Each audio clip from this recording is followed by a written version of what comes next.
evening. The April 16th, 2019 Ashland Board of Selectmen Public Forum is called to order. If other boards or committees need to open their meetings, please do so at this time. I'll call for open the hearing for, or open the meeting for Conservation Commission. Okay, seeing no other committees that are present with a quorum, this forum is being filmed by WACA-TV. If there's any other recordings being made, please identify yourself. And seeing no one, my name is Steve Mitchell. If the other forum members could please introduce themselves, and we'll start from my left. So, I'm Michael Herbert. I'm the town manager. Hi, my name is Gay Ohanesian, and I'm the technical consultant that the town has hired to help on this project. My name is Bob Sexton. I am a safety consultant for the town as well. Good evening, I'm Joe Mignani, member of the Board of Selectmen. Yolanda Greaves, member of the Board of Selectmen. Jeffrey Lingham, Conservation Commission. Gregory Wands, member of the Conservation Commission. Kathy Van Lanker, Conservation Commission.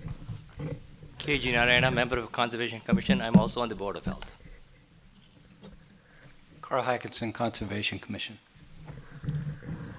Thank you. This meeting has been scheduled as a public forum to provide residents and stakeholders an opportunity to comment and to ask questions regarding the eversource gas transmission line replacement proposal. To be clear, this is not a public hearing. The Board of Selectmen are not advocating for this project, nor is the board a permitting entity. The board's concerns have been focused and continue to be focused on the public health and safety of all Ashland residents, as well as working with other town boards and committees to achieve the best outcomes for the town. This proposal is currently under review at the state level with the Energy Facilities Siting Board and at the local level by the Ashland Conservation Commission. There's a handout available at the door that provides contact information for the Siting Board and the Conservation Commission, as well as a timeline of key dates and events. I would like to note that both the town's technical consultant and legal counsel are available to provide background on the Siting Board process, and Concom is available to provide background on their process. Our legal counsel is on his way. He should be here shortly. Also, there was a request made to eversource to participate in this forum, which they declined.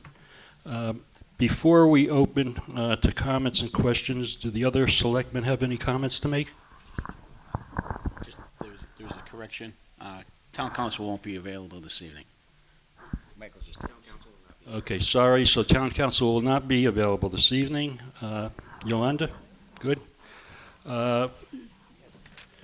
So I think at this point, Jeff, did you want to make a comment before we open up the floor? Yes, as Chair of the Conservation Commission, I thought what I should do is just sort of lay out where we stand in this. We're still very much in the middle of reviewing the process and the project.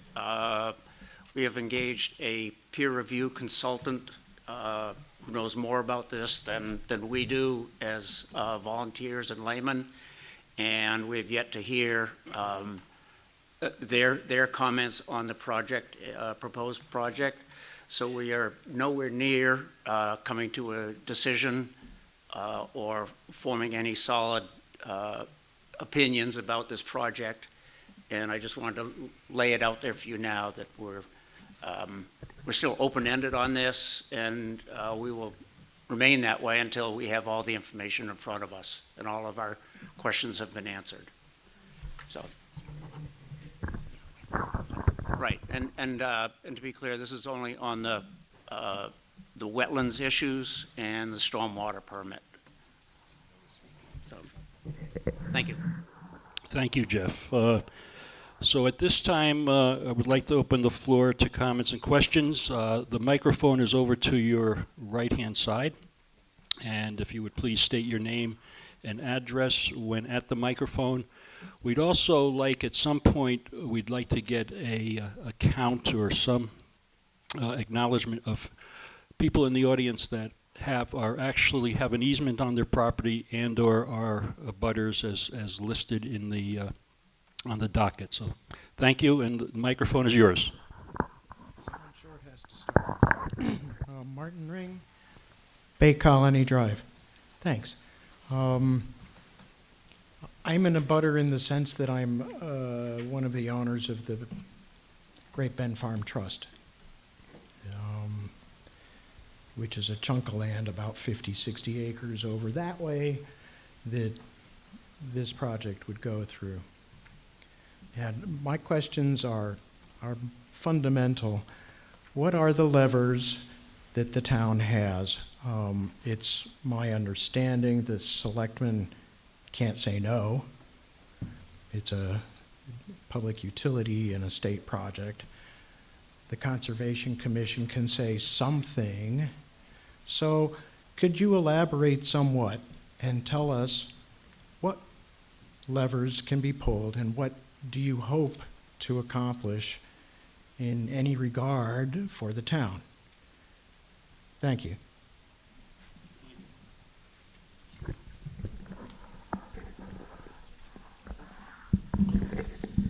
Thanks, Marty. You're absolutely correct. It's a state process with an entity known as the Energy Facilities Siting Board. And then again, at the local level, we have the Ashland Conservation Commission looking at the extent where there are wetlands issues and can permit and condition projects based on the evidence that's presented there.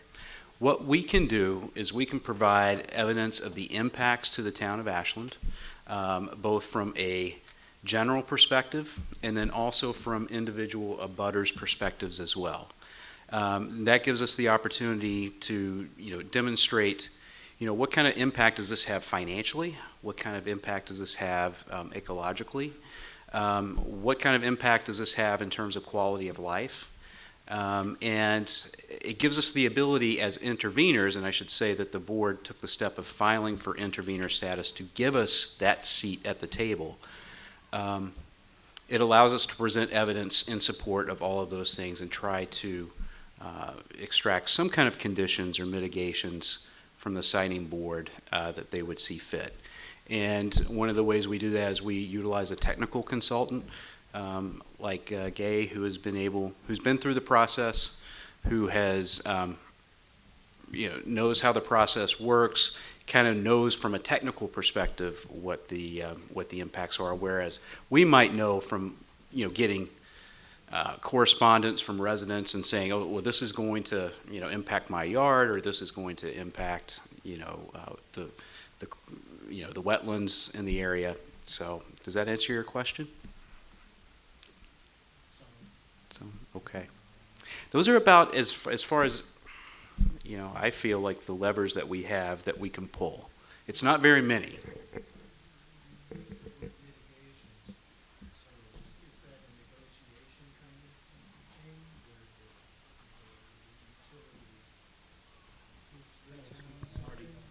Oh, Marty, can you come to the...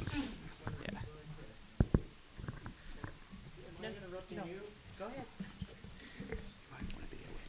Since you said mitigation, what does that really mean? Does that mean that the utility company and/or the state gives Ashland something for, the damage that's done? I don't think that's the same as remediation, which is repair after the damage is done. So, yeah, can you elaborate more on that? Sure. I think the short answer is that both the siting board can impose conditions and you could negotiate certain agreements with eversource. I'll let Gay expound on that. Good evening. Michael is right. The EFSB, the siting board, is taking in all the information. So we basically have had a hearing this past week to present a number of the issues that the town has, because this pipeline is coming through, and it's not a new line, but it's a replacement line of an existing line. So the 6-inch pipe has been living and operating, I guess quietly, from what I understand, for almost 70 years. So that's why, as the town of Ashland has changed from a more rural community to a more suburban one, as developments have occurred, this is a disturbance in 70 years, even though folks probably know about the easement, but they're probably not sure of what's going to happen. So the FSB is a siting board that the utilities are required to petition for any significant changes.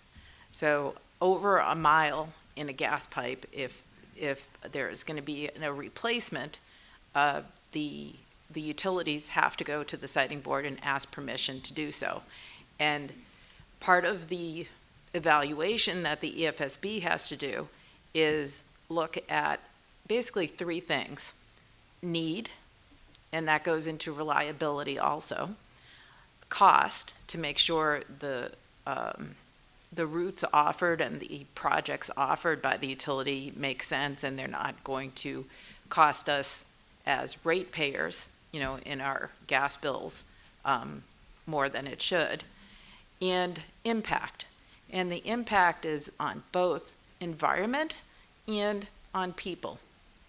So they look at, so I think cost is pretty evident, which the different routes, it's a calculated number. Need, I've heard some questions and issues about that, but I will tell you what I've been telling people here on the board, because they want my technical input. There's something called a pressure drop. So let me roll back a little bit. This pipe goes from Wilson Station in Hopkinton. It's, where the tanks are. There's a station, it's called a gate station, or take station, called Wilson, and it's on Wilson Street in Hopkinton. Actually, I drove by there to check it out myself. And this pipe, this 6-inch pipe, goes all the way to Pond Street on the east side of Ashland, and that's another gate station. So at these 2 locations, gas comes in to feed the whole network for the whole region at these locations. The location in Hopkinton is a real hub. It's almost like a hub and spokes of pipes coming out from Hopkinton. So Ashland being right next to Hopkinton, you actually have 4 gas transmission lines through the town of Ashland. So this is one of them, and it's considered a distribution one, not a transmission one, which are typically higher pressure. So there's 3 other lines. One is from Tennessee Gas. Actually, 2 are from Tennessee Gas, and 1 is from Algonquin. And the 4th one that we're talking about tonight is NSTARS, or it's now called eversource.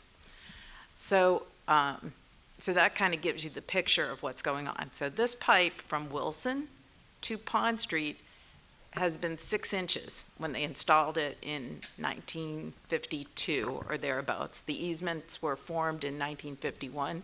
The construction was done in about 1952, so that's going to be in the range of almost 70 years.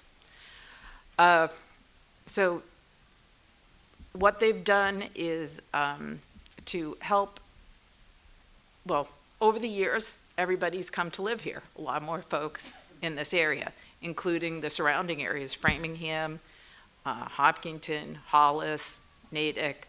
So this system, the eversource system, the distribution system, which eventually steps down to the lowest pressure into your house, which is about 1 PSI at your houses. It comes in from these gate stations at about 300 to 400 PSI. There's a regulator on Prospect Street, which they just rehabbed and improved, and that's where the gas distribution system steps down to 60 PSI, and then there's other regulators that step it down until it gets to your house at 1 psi, because at 1 psi, it's not really dangerous in your house at that level of pressure. At 60 psi, if something punches through there, someone will get hurt, physically with that pressure. But so that's the system. So what I'm getting at is it's 6-inch since 1952. So with all the increase in homes and businesses in the area, and with this network, the folks and businesses at the end of the network, on certain situations, if there's a cold snap, if there's not enough gas coming in, if there's an incident, won't necessarily get gas at the end of those areas. So what the company wants to do, because it's called a pressure drop, they want to make, right now at each end, at Wilson Street, about 2,000 feet is a 12-inch pipe, and from Pond Street coming in, there's another 2,000 feet that's a 12-inch pipe, and in between it's 6 inches, so it's like a bottleneck, this pressure drop. So what they want to do is change that bottleneck into a whole 12-inch pipe from Wilson Street to Pond Street. That's actually a good thing in supplying our gas to us in a responsible way, and to make sure, and this is what the utilities have to do. The utilities every year, whether it's electric, gas, or other types of utilities, have to go through a forecast and look at all the combinations of things that can go wrong for reliability. If a pipe breaks, or a supplier can't supply, or a tank has a stuck valve, they have to consider all these different incidents, and they're required to do this under certain regulations, and the regulations tell them what issues they must consider, and they have to figure out the probability of that happening. So every year they do that, they come up with their forecast, and they take into consider weather as part of the forecast, and we know how that is in forecasting weather. Sometimes we have cold snaps and very tough winters, and sometimes we don't. But with that evaluation, they've figured out that if they eliminate this pressure drop, they will be able to provide everyone in the whole region gas at a more reliable way. So that's what they want to do. So that's what the project is changing out that 6-inch part to 12-inch, so it eliminates a bottleneck. So I just want everyone to understand that. You can ask me some more questions about it, and also ask Bob questions, he's a gas expert in safety too. So what are the levers? The EFSB, the siting board, needs to evaluate all this. Again, need and reliability, cost, and impact. So they're going to look at this and say, this makes sense. You've shown us in your forecast that you could probably have brownouts or not enough gas at the end of this area for folks in this area. So if you go down to -10 degrees like we did this winter and an incident happens, people are going to have frozen pipes, or cold can be a dangerous thing, especially at that level. In fact, the same sort of incident happened on January 30th in Minnesota. And there's a video showing the governor of Minnesota asking folks for a period of, I think it was almost a week, to reduce their temperature, their home thermostat, thank you, to below 65 for almost a week, because they were close to having brownouts because of these incidents. And this is the type of thing that utilities have to do, these studies and forecasts to prevent this. So when you turn the lights on, you expect to get lights all the time, 100% of the time, every day. Same with gas.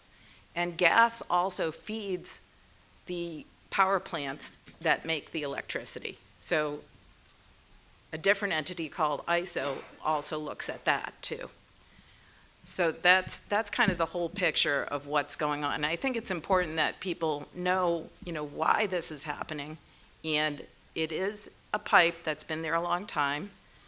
Our country and Europe have used gas. Our grandparents and before that had gas lights in their houses.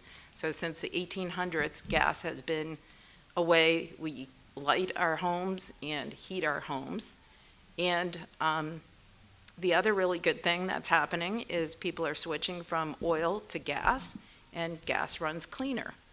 So those are type of things. So more people are moving to gas for whatever reasons, and that's kind of the whole system. So getting back to the issues at hand, what are the levers? Well, the EFSB decides on this, and they provide an order at the end of this whole hearing process. And they say to the utility, you will do this, and if there's issues in the town that we have presented at the hearing that the board thinks that they can order the utility to take care of, which includes mitigations, and we can go over what those types of things might be, we can get that order. So that's one way. The other way is negotiating what they call a host community agreement. So the board might say to the utility, you need to develop a host community agreement with Ashland, and you need to make sure you take care of these concerns. So that's the other lever. So those mitigations include having someone check drawings to make sure that the drawings are safe and the design is proper. Check the construction process to make sure that the procedures they use are proper and safe. Even though they're regulated that way, having a third party or a second pair of eyes on it is a good thing and may alleviate some concerns in light of the different issues that happened up in Andover and Lawrence. The other thing is having a field person over the course of, it's a 5-year project. I don't know if you know that. It's 5 years starting in 2019. They want to do about 4,000 feet a year, starting in Hopkinton in 2019. They want to go from west to east. We asked them, do you have to go that way? And there's certain conditions that they have to meet. That 6-inch pipe has to be continuous or contiguous. You can't chop it up and do one piece here and one piece there because the pressure drop will be even exacerbated if you did it that way. But that's one of the things we asked because the town has many projects, so we wanted to make sure that the projects, there's less conflict between the construction and less traffic. So getting back to the types of mitigation, so we want a field construction supervisor who works on behalf of the town. So over the course of the 3 years in Ashland, having someone to oversee that and making sure that the installation is done in a way that takes care of Ashland and Ashland's assets. And then the fourth thing we asked for in this aspect of it is someone who's a liaison.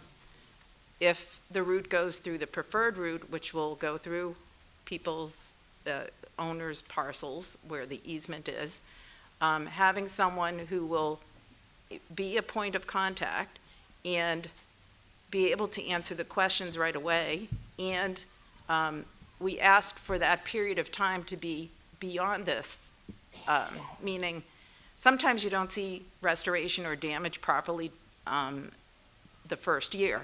So we've asked that 2 years after the restoration is done, that there's some recourse if you see that plantings weren't done properly or the plantings have died off and didn't catch, or where they filled in, it's now a dip down, so you want that refilled. Because when you construct sometimes, when you tamp it down, the first time, it doesn't always, it sometimes dips down because of the compaction.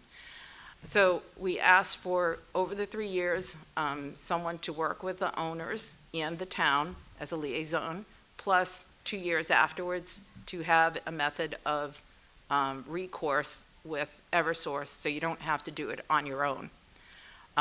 We've worked with the town's selectmen and town management, and we have asked for some sort of surety or a bond to make sure that once eversource is done, there's a way, if you find your driveway, which might have been dug up, you have a dip in it, they'd be able to come back and fix that. So that restoration should be done properly, and that you have recourse even if you don't see it right away.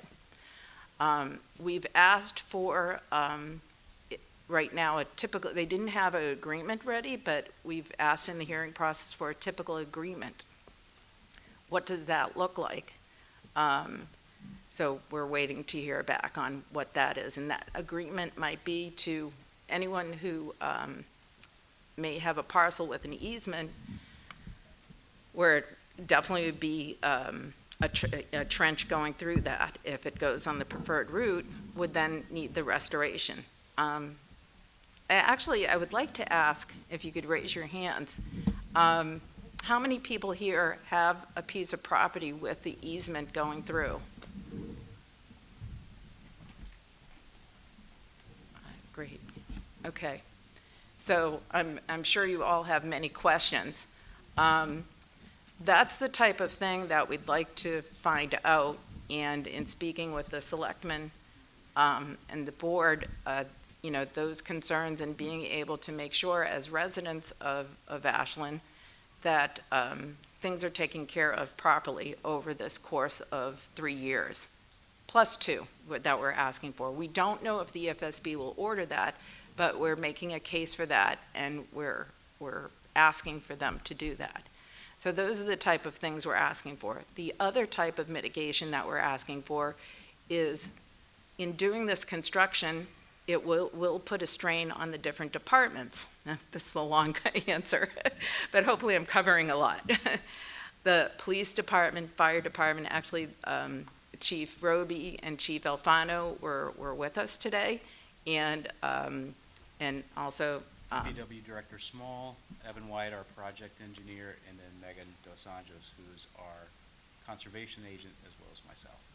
So we're all there today answering questions at the EFSB to show the EFSB, what are the things that will be a disturbance or, basically a pain to Ashland, and what, and describe those things in a professional way, in a professional forum of what we would like and what could be done. So those are the type of things that happened today and during the course of the hearing. So we went over routes, access by emergency vehicles, because we were concerned with the safety and access of emergency vehicle apparatus to some of the more isolated neighborhoods, because if there's construction going by the mouth of the street that you're on, you might be limited in how fire, police, or others reach your neighborhood. So that was a large discussion today. Actually, Ms. Michael talked a lot about the police details that would be needed to safely have traffic and school buses and everyone be able to work and travel on a daily basis by having enough details to cover the work. And those are the type of things which would hopefully be covered by the EFSB order. So they would provide mitigation of maybe improving some signaling, improving, let's see, we had 13 items that are listed that you can all see on the EFSB site that we did ask for. It's in the testimony we gave in the pre-file testimony a couple of weeks ago. So there's, I wish I had the list in front of me right now, excuse me. There was some signal mitigation, message boards,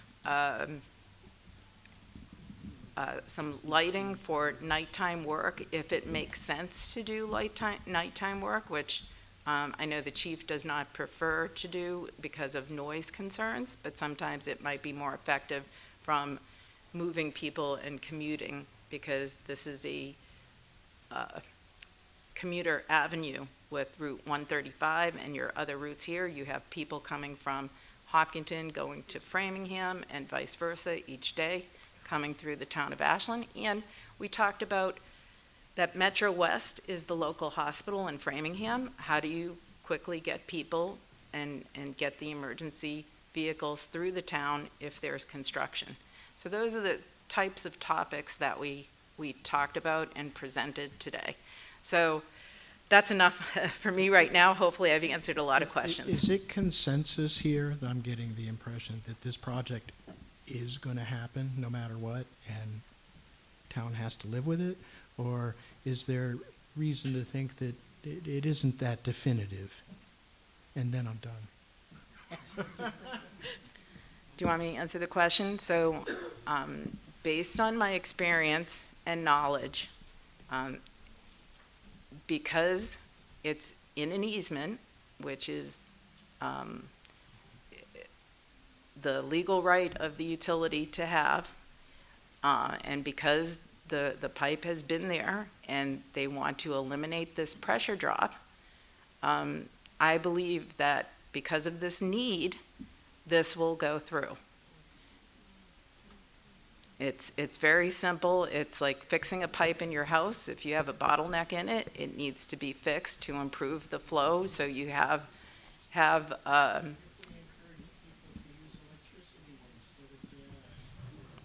Marty. Well, the question was if we encourage people to use electricity instead of gas. Well, right now, and by the way, my company works on a lot of renewable projects. We're specifically in hydroelectric and other areas, wind, and we're looking at storage. But so, the push is definitely to go towards renewables, but to have a safe and reliable supply to turn on the lights and to have heat for us, because we live in a cold area, we're not there yet on technology. So it's going to be a step-by-step way of getting there. So pushing ahead with renewables is great, but next year and the year after, we still need the power plants to turn the lights on, and we still need gas to go to our houses for now. So I can't tell you exactly what will happen in the future. Maybe storage technology will improve and we'll get there sooner. And we're making great strides, but today, tomorrow, and in the next 5 years, I believe, we all need gas to go to our homes, and we need the power plants to, work on gas and other fossil fuels, and eventually that will probably be, lessened and lessened. But right now, the practical approach, or it's not even a practical approach, that's what we have right now, and that's what we're living with.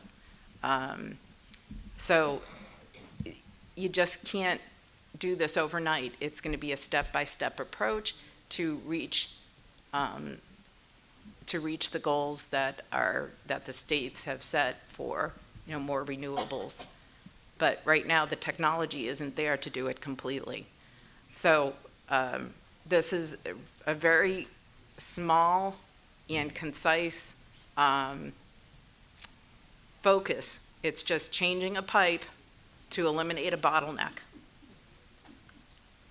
May I say something, please? Martin, back to your question about the Great Bend Farm Trust. Conservation Commission holds the conservation restriction for that trust. I'm not really familiar with it.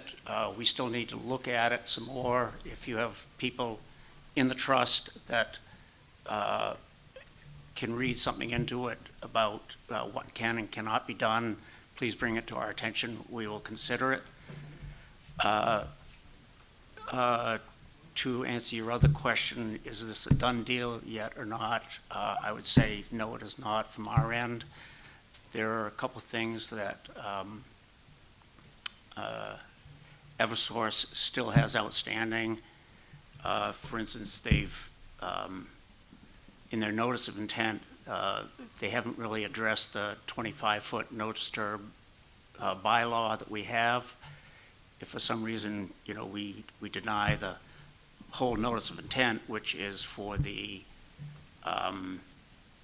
state part of the Wetlands Protection Act, they appeal it to the DEP, to the state DEP. A denial under the bylaw means they have to go through state superior court, and that's would be another long delay.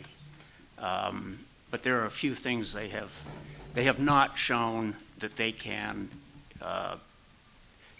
do the work without impacting the wetlands, and we're still waiting to see how they present that to us. So to the second part of your question, I'd say it's still wait and see for us. Carl, would you like to say something about the? Marty, in your question, is this a done deal? Do you mean is the pipeline a done deal or the preferred route a done deal? I think that we have to delineate between those two things.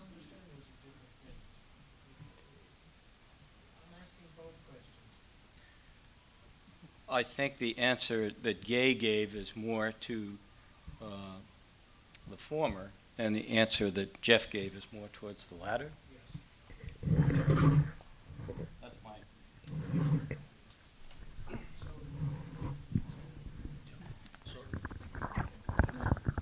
So Marty, just come back to the microphone if you have more questions. But I think to go to Carl's point, I think that one of the gaps in this, at least from the siting board, and correct me, Michael and Gay, if I'm wrong, but one of the gaps is that there's not a whole lot of information that eversource has provided about the noticed alternative route.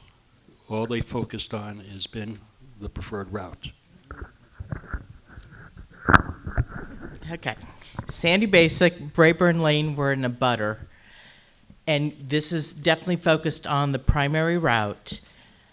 Cookingham Green has had a leak in their 6-inch pipe. It was repaired. And with that 12-inch pipe coming through, there's a huge vulnerability. Old infrastructure, because I've worked with critical infrastructure now for 7 years, coming into a repaired, but we don't know how good that repair was.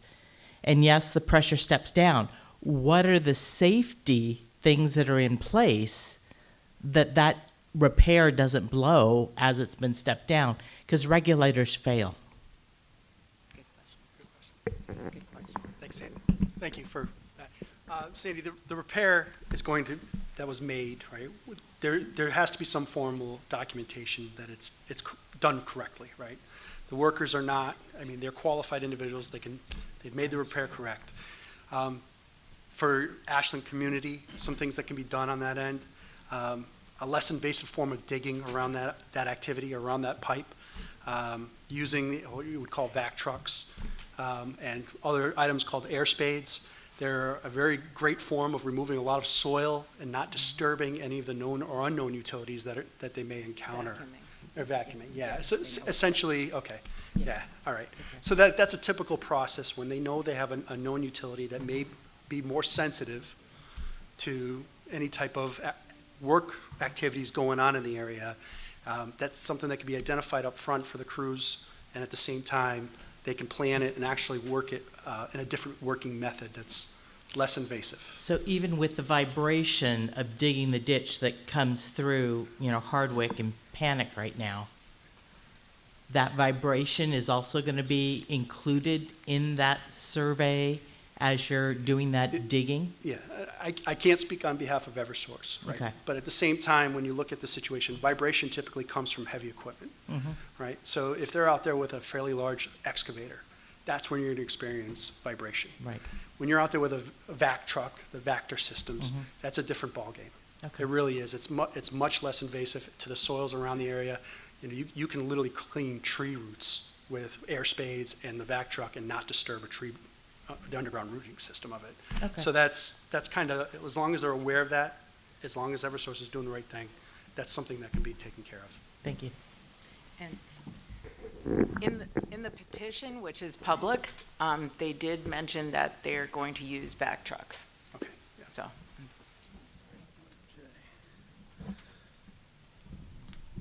Okay, good evening. It still is. It took about a half hour to get up here. Is either one of you that talked, especially the woman here, look at the plans before you brought them to the town to show? Have anybody saw the plans in the conference boardroom situations and discussed on them in your company's four walls? Because you went on for about a half hour or so and said everything from A to Z. Figured we were board members that's going to take it all in. so the drawings were looked at together. This is on, so the information that was given is there's construction drawings that were given as part of the notice of intent, which is part of the petition, so on the preferred route. So detailed drawings were given to the town, and engineering, conservation agent, and myself went through them, and we went over them with a fine-tooth comb. We didn't like some of the things, so we wrote those items down, which are all documented also in this hearing process. And the FSB has those things to improve those drawings and answer our technical questions and the town's technical questions. With respect to the notice alternative, that level of drawing detail was not there, and today we must have said it, 50 times? That we did not have the same level of detail drawings as the preferred route, and so it's hard we can't make decisions unless we have good information, so we didn't have that information at that same level of detail at the preferred route. So we were asking for that information. Okay. And when you did get that information and brought it to the town and went through the timeline sheet that was handed out, and now what in town's hall offices and can be reviewed at the library, is that a final blueprint of what's going to happen? I understood today that they had recently updated the drawings in the past, I think, few days.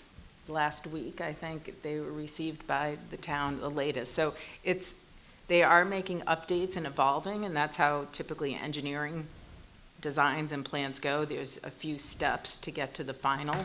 And again, this is on the preferred route. So those are being reviewed by conservation right now, and I'm not sure if engineering has looked at them yet. I believe conservation's in the middle of getting a peer review for that aspect. So just to reiterate, there are two routes that have been identified, the preferred route and then what's known as the noticed alternative. Those two have been clearly identified since the submission, I think, a while ago. I think one of the things that we skipped over when talking about some of the levers and some of the abilities, some of our tools that we have, is we can also advocate for changes in the route and differences in the route. And that is one of the things that we have been doing. Gay has introduced another alternative. DPW Director Small has introduced an alternative to the noticed alternative, so we call it the alternative route. But as Gay mentioned, part of the problem here, and what we've articulated very, very clearly today, is that we don't have enough information on that noticed alternative route to make an accurate determination as to what is going to be best. So if you look at our departments, from an operational perspective, they said, yeah, the preferred route is the best. But when you, basically, they were flying blind, if you will. They had maybe half the information that they needed. And I think that's a problem that we have outlined. And I don't think I can make it any clearer than that. Okay, I got some more. I went to the Concom meeting. Eversource had a rep engineer and people there talking with the plans and the printouts and what they show to the crowds and explained themselves. It took about an hour or so to get through everything. Got rebroadcast at home, and I hope that some people saw that because it's a little bit better than what's going on here so far. But other than that, I went to the library today, as Concom suggested, look at the plans at the library at your leisure and make your own decisions. I have. And I came up with some questions for the blueprints and the big white Eversource notebooks from year 2014 up to 2018, and scenic route tree removals and everything that was going with it. And I have just a few questions. They may be technical and they may not, but I want to make sure I get these out in the open. My first one would be how do you use the buoyancy controls, and why do you need 40 feet for space as you go forth in your construction? Could you repeat that? You install, it says in the construction, on the maps, construction notes, March 28th of 2018, I saw this. The buoyancy controls I think it's going to be in the wetlands. We need 40 feet of spacings to construct on and to work, coincide with the pipe and put in the ground. Is it the BMP controls? Yes. Okay, that's the best management practices for environmental. Gotcha, yeah. That's just a, Yeah. I believe what you're talking about, that's literally just the clearance area around for the work zone. So what they're saying is for this path, in order to have the correct, staff, equipment to bring into that area, they're laying out a general guideline there of 40 feet. Okay. So they have to put certain environmental Yes. controls, and Yes. actually, if Concom can speak to that more directly, because as being more experts, there's silt fencing, there's certain requirements that they call it best management practices for environmental controls, so that when they trench, that material comes up, it doesn't get dispersed into the other parts of the wetland or even on your street.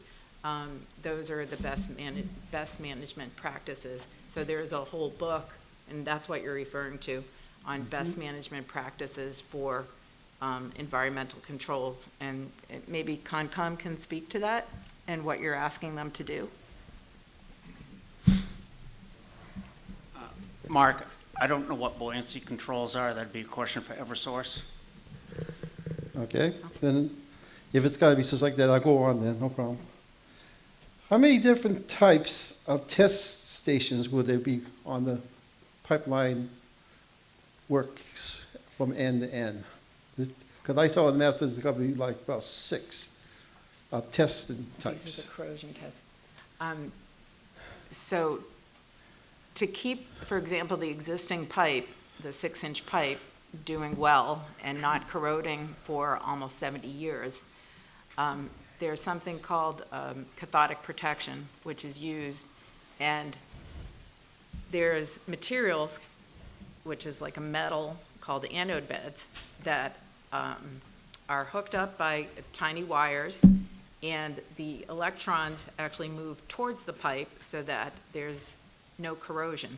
So basically you have sacrificial metal in different areas, and there's none, the anode beds are further away, but they go towards the pipe so that the pipe doesn't corrode over the years. And they check these test stations, and I don't know how many are there. We can It count says it up. 6. It says 6 on Okay. the plans themselves, March Right. 28th, So 2018. it's basically near these, the test stations, which are a small valve box. so that they can access it near the street. So it'll be like in a sidewalk or on a street so that they don't have to walk down the right-of-way or the easement to get at it. So they probably exist right now in certain places along the existing right-of-way and easement. So when you open these up, there's wires, they come with a tool, they measure the voltage, and they can tell if they need to turn up, it's called a rectifier, or turn it down so that they keep those flow of electrons towards the pipe so that material doesn't come away from the pipe and corrode. So that's how they kept it going for all these years with this cathodic protection. So they're just small little boxes where they can go and actually test the pipe, and that's a good thing. Okay. I do have more. Yeah, you nailed it. How many dams and pumps would there be going on this project? Dams and pumps along the wetlands routes. You got to control the water and the soil somehow.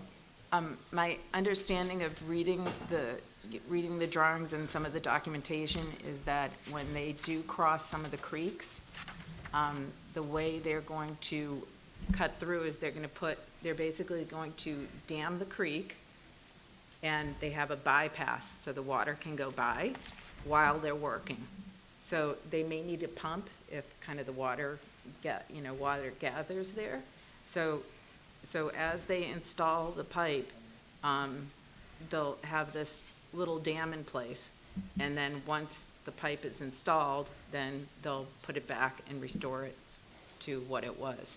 So that's how they cut through each of the streams. And I don't know if COMCOM can correct me. I think there were 5 streams in Ashland. Yeah, that sounds about right. There's one near me where the pipe just goes over it. Yep. It's fully Yeah. exposed. Yep.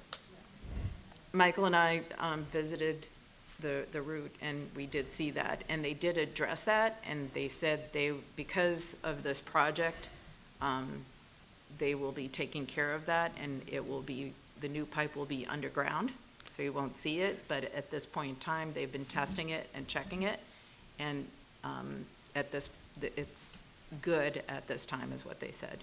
Okay, and I got a follow-up question on that. What you just brought up.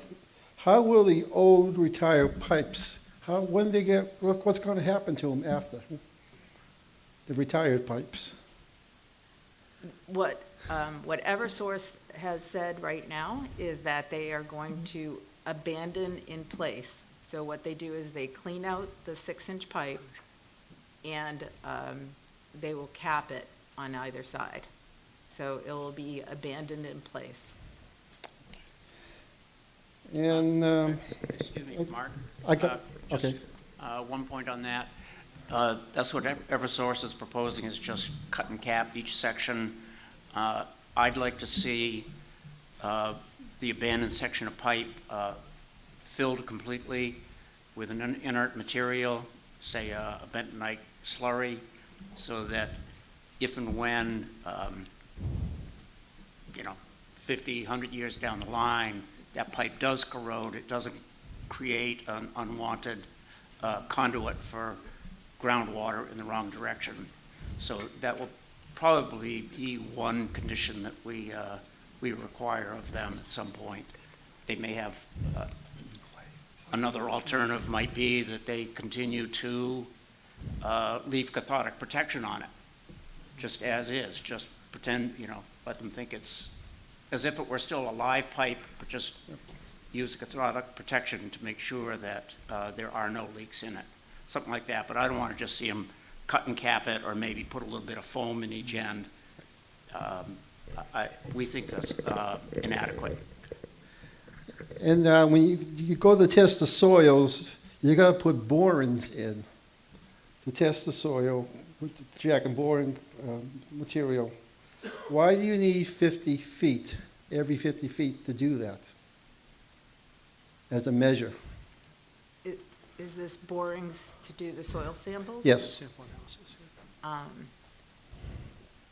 Typically, an engineer wants to know what materials they're what they're digging into ahead of time. Is it rock? Is it clay? Is it sand? Is it a mixture of that?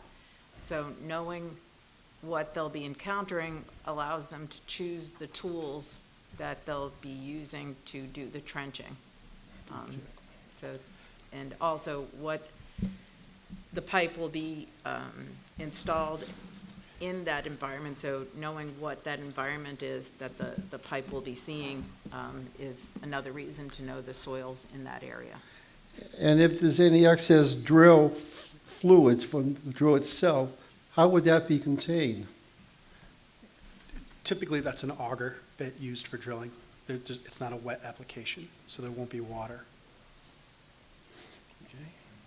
What are track pads used for? Truck pads? Track. Yeah, so if you're moving heavy equipment in and you have a sensitive area, wetlands, or some sort of soft soil conditions, the truck pads are actually installed. It's T-R-A-C-K-S. Truck. Yep, truck pads, sorry. Track. Truck pads. It's this. Same sort of Same thing? But the process, when you get heavy equipment in there, nobody wants trucks stuck in their backyard. Or So it's the anything same like that. thing, So okay. It's the trucks come in, the pads are out laid across, and that's going to be the path for their right-of-way access. And my last thought for the town-wide sort of thing, I'm not in the butter. I don't live anywhere near what's going to happen, but it's going to affect about 60% of residential properties. Thank you. I wrote it down. Cliff Wilson, I do have a brief list here. They're not quite as long. First of all, the question of need. No. Thank you. Just from the Conservation Commission, we have not deliberated as a commission on this, so any opinions that we give are the opinions of the individual commissioners and not of the commission. It's be inappropriate for us to talk about what we think what the mitigations would be at this point. So that's to your point. Thank you, Cal. I'm not on the Conservation Commission, by the way. I am not in a butter. I am a concerned citizen of Ashland. As to you had mentioned that one of the questions was the need, and I do question the need. I'm not an expert on it. I'm not going to go there, but I do question the fact that it is even needed. One of my concerns is for the abutters, and my question is during the course of this, or leading up to this, or whatever, the property values of the abutters, there's got to be a question there. I mean, if I was in a abutter and I wanted to sell my house, and I said to the potential owner, oh, by the way, eversource is going to come in here next year, or in 2 years, or in 3 years, and everything you see is going to be dug up and messed up, but don't worry about it. Just, give me an extra $20,000 right now for the opportunity to have eversource come in and do that to you. Somehow or other, I don't see that happening.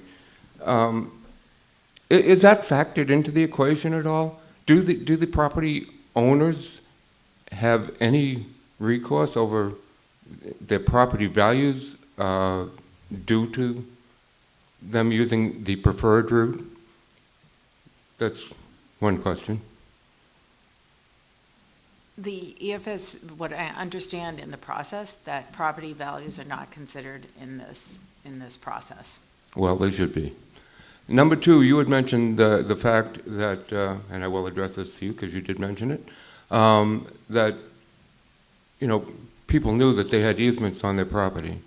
Mm-hmm. Well, perhaps not. I'm sure when they signed their deed, they probably noticed a little line that said that, oh, and any easements that apply to your property that have been forthwith recorded. Now, the fact that you might have to go back more than the 50 years required for a title search to find out what that easement is on your property, all you know is you have an easement. You don't know where it is. You don't know what it is because it's not in your deed. But if you do go back to the original deed, what it does say in the eminent domain deed is that there will be one pipe. There will not be a pipe left beside. There will not be anything more than that. So you're saying, oh, piece of cake, rubber stamp this, what the heck? And by the way, I don't feel that you're advocating for us. You sound more like you're advocating for the company.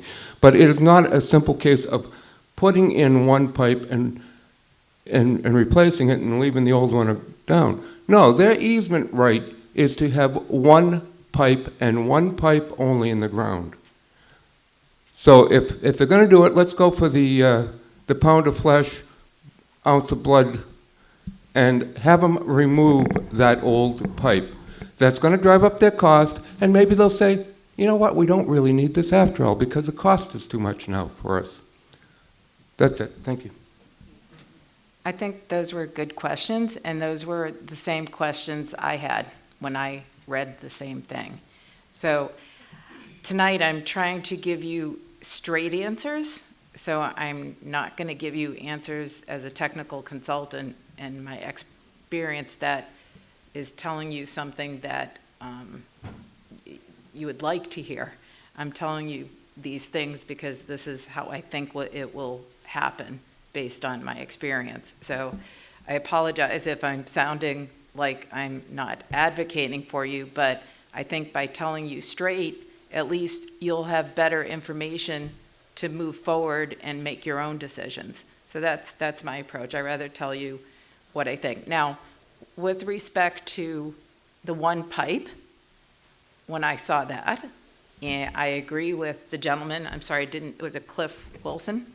When I read that, I had the same thought. I said, it looks like it's one pipe. And, I was asked by folks, what do you think about this? And I said, well, it'll be a choice for the town. So I don't advocate for the town. I provide technical support. So the choice will be, and this is what I said to them, choice will be, do you want the second pipe to be trenched? Do you want, once they put in the new pipe, they're going to put one trench in to put in this new 12-inch pipe. Do you want the 6-inch pipe to be removed because they're going to have to do another trench? So that's a choice. I'm a technical consultant. I'm not going to make that choice. That's a choice for Ashland and for yourselves, the owners of the easement property. That's something I think if eversource sits down with you, you have that choice to have that removed. If indeed it does say one pipe, what that means, I leave it up to the lawyers. I'm not a lawyer. What was said and what will come out and is that I think eversource feels that they have the right to abandon in place. That's the way I took it. So that's what they're saying. I'm here as a technical consultant, not a legal consultant, so I leave that to the lawyers, but it's something that, I also had the same question. So is it one pipe? And your choice will be, do you want to leave it there because your parcel won't be dug up as much? Or, do you want it removed for the long term? So that's a question. So that was a good question, Mr. Wilson. Mr. Foster, hold on one second. I have a question, Gay. You mentioned the development agreement earlier.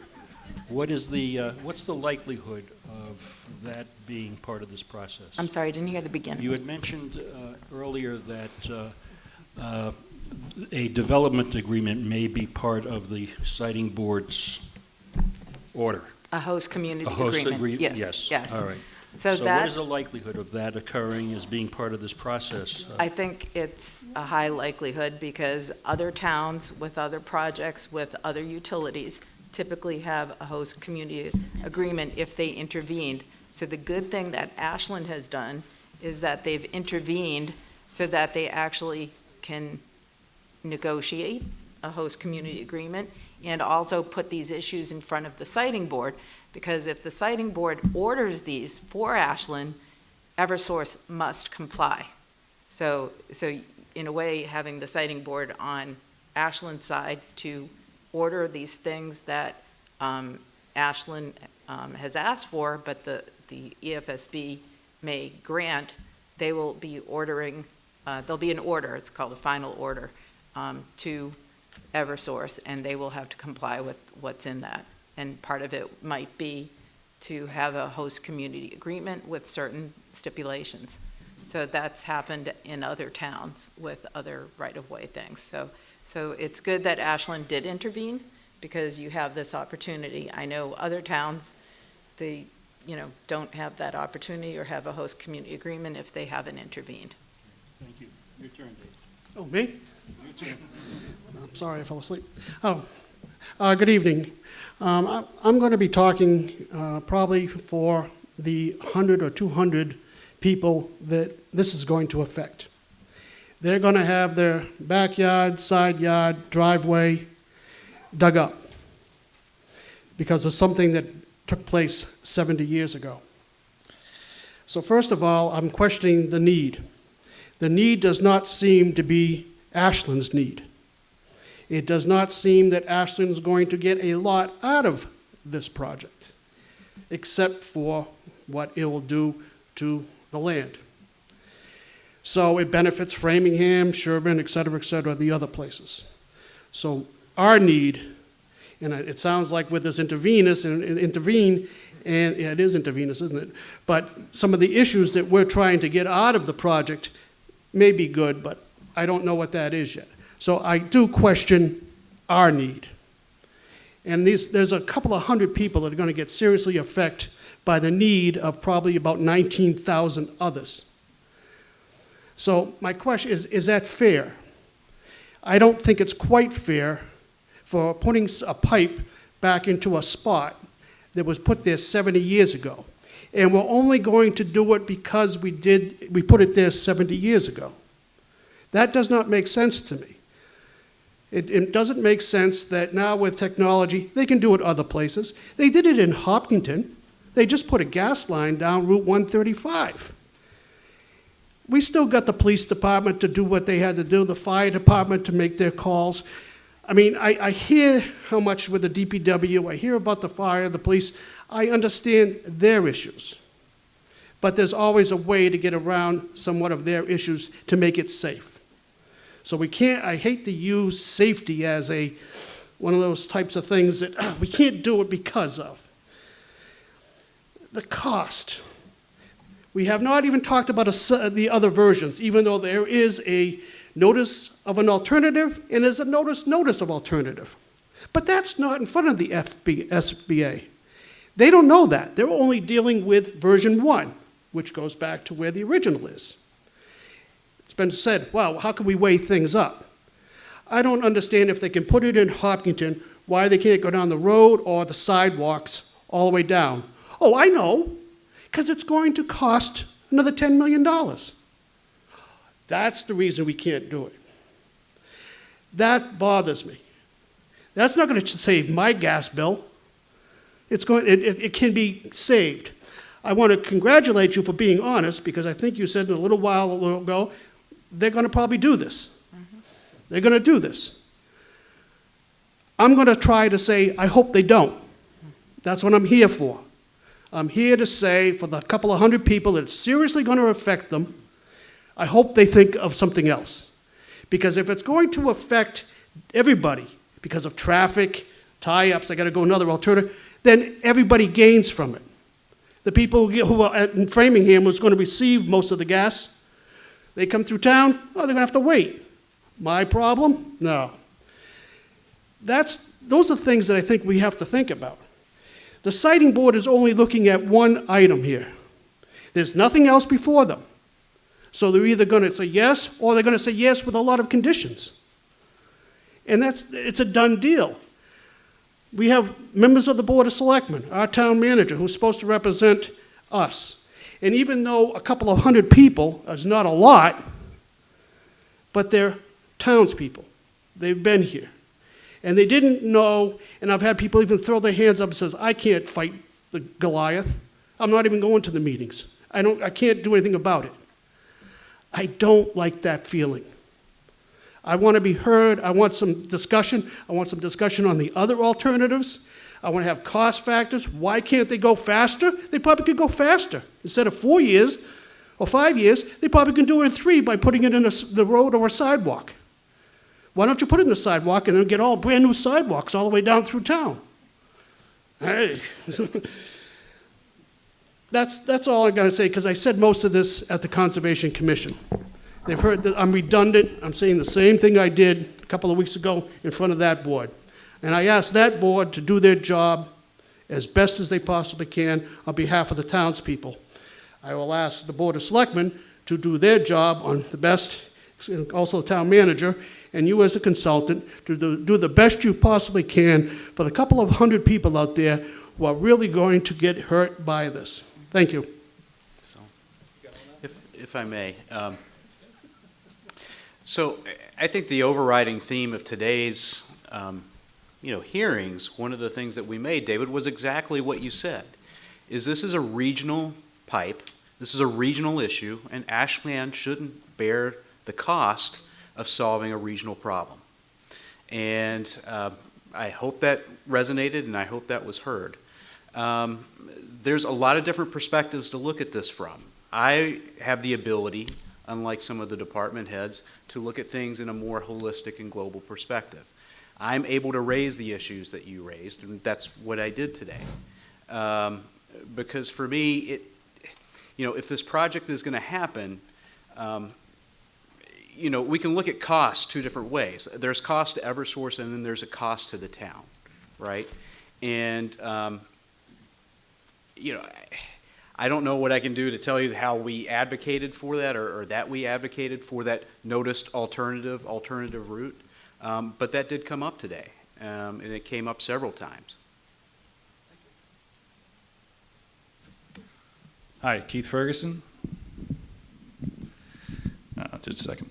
5 Old Country Path. I'm an abutter to the pipeline, and I'm also a trustee of the Great Bend Farm Trust. And as you know, that makes me a part owner of some of the trust land where the right-of-way runs. But I'm not here because I'm an abutter or because of the Great Bend Farm Trust land, although that does concern me. I'm here today because I'm concerned about increasing fossil fuel infrastructure. Now, Gay had mentioned that we use gas for electricity, and that's true, but I believe it's also true that this pipeline does not feed a power plant. Is that correct? I have a map, or actually it's in the petition, which is public. Mm-hmm. And it shows the grid of the Tennessee Gas, the Algonquin, and the NSTAR grids put together on one map. I don't know for sure where the endpoints are. I believe it does feed power plants. Okay, let's table that for a moment. Or contribute to. Yeah. Sure.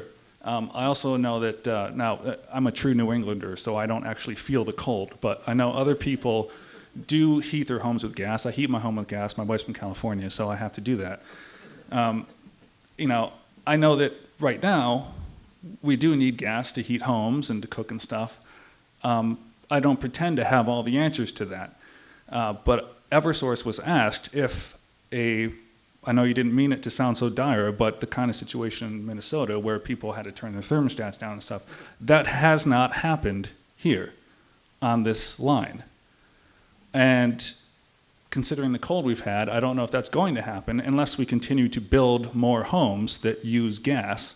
So maybe they're planning for this future, and I guess as a provider, that's their business. I understand that. I don't really want to talk about that either.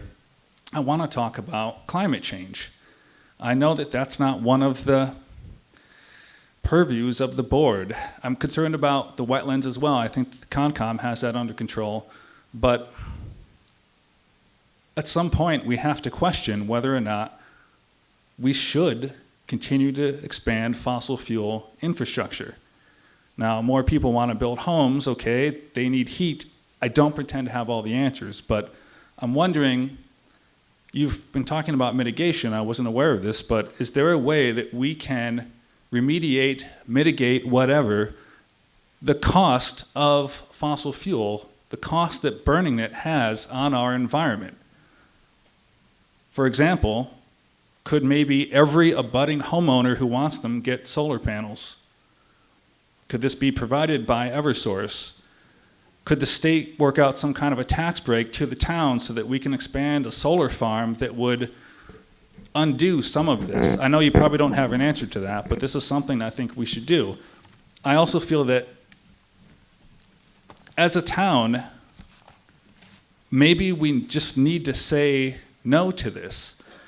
Maybe we are the town who started something different, something new that the state can do. If we're going to expand fossil fuel infrastructure, maybe there has to be a way to mitigate the impact that has on the environment. And maybe we can be the ones who do that first. Maybe we can help the state come up with a way to do that. So for future things like this, future homes that use gas, future pipelines, future fossil fuel infrastructure can have a way, a mechanism built into law that will mitigate that impact.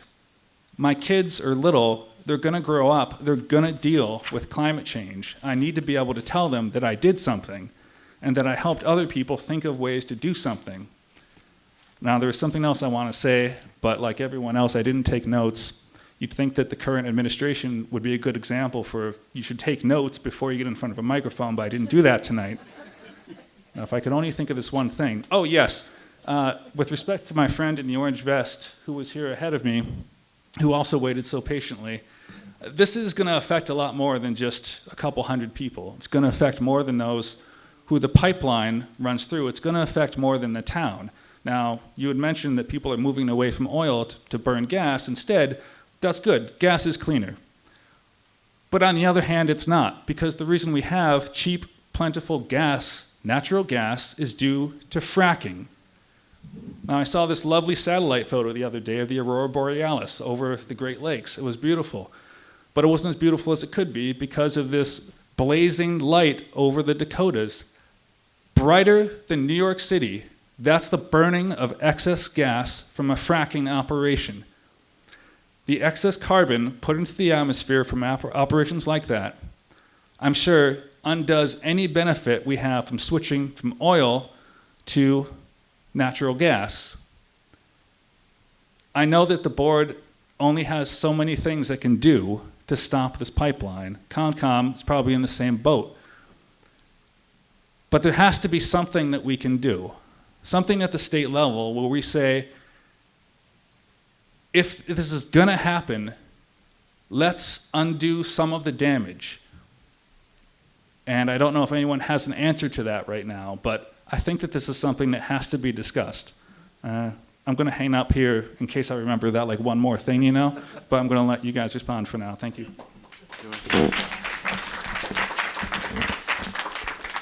Thank you, Mr. Ferguson. I will say that as part of my testimony, as part of what I provided, I did ask for money provided by eversource to Ashland for the purposes of establishing and continuing significant energy conservation efforts. That was in part, I think, due to an email that you had sent probably a couple of weeks ago. Mm-hmm. It's very generic. It's very general. Didn't have it very, very fleshed out. But I do think it is important to introduce that part, that element into the discussion. And I think you're right. It does need to happen at the state level.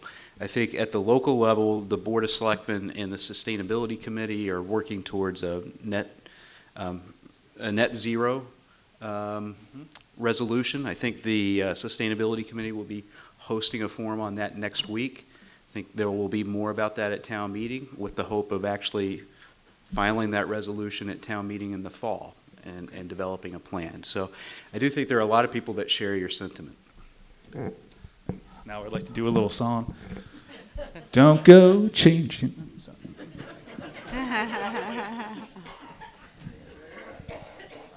Margie Gassell, Adams Road. I am a retired research scientist with the California Environmental Protection Agency, and I am now a member of the Ashland Sustainability Committee, and I would like to read a position statement from the committee. Ashland is committed to supporting Massachusetts' goal of reducing greenhouse gas emissions from the use of non-renewable fossil fuels that are the primary cause of climate change. Natural gas is a non-renewable fossil fuel-based form of energy that produces carbon dioxide when burned, which contributes to climate change. More seriously, it unavoidably leaks methane into the atmosphere, both from the fracking process just described that produces most of our natural gas and from pipeline leaks.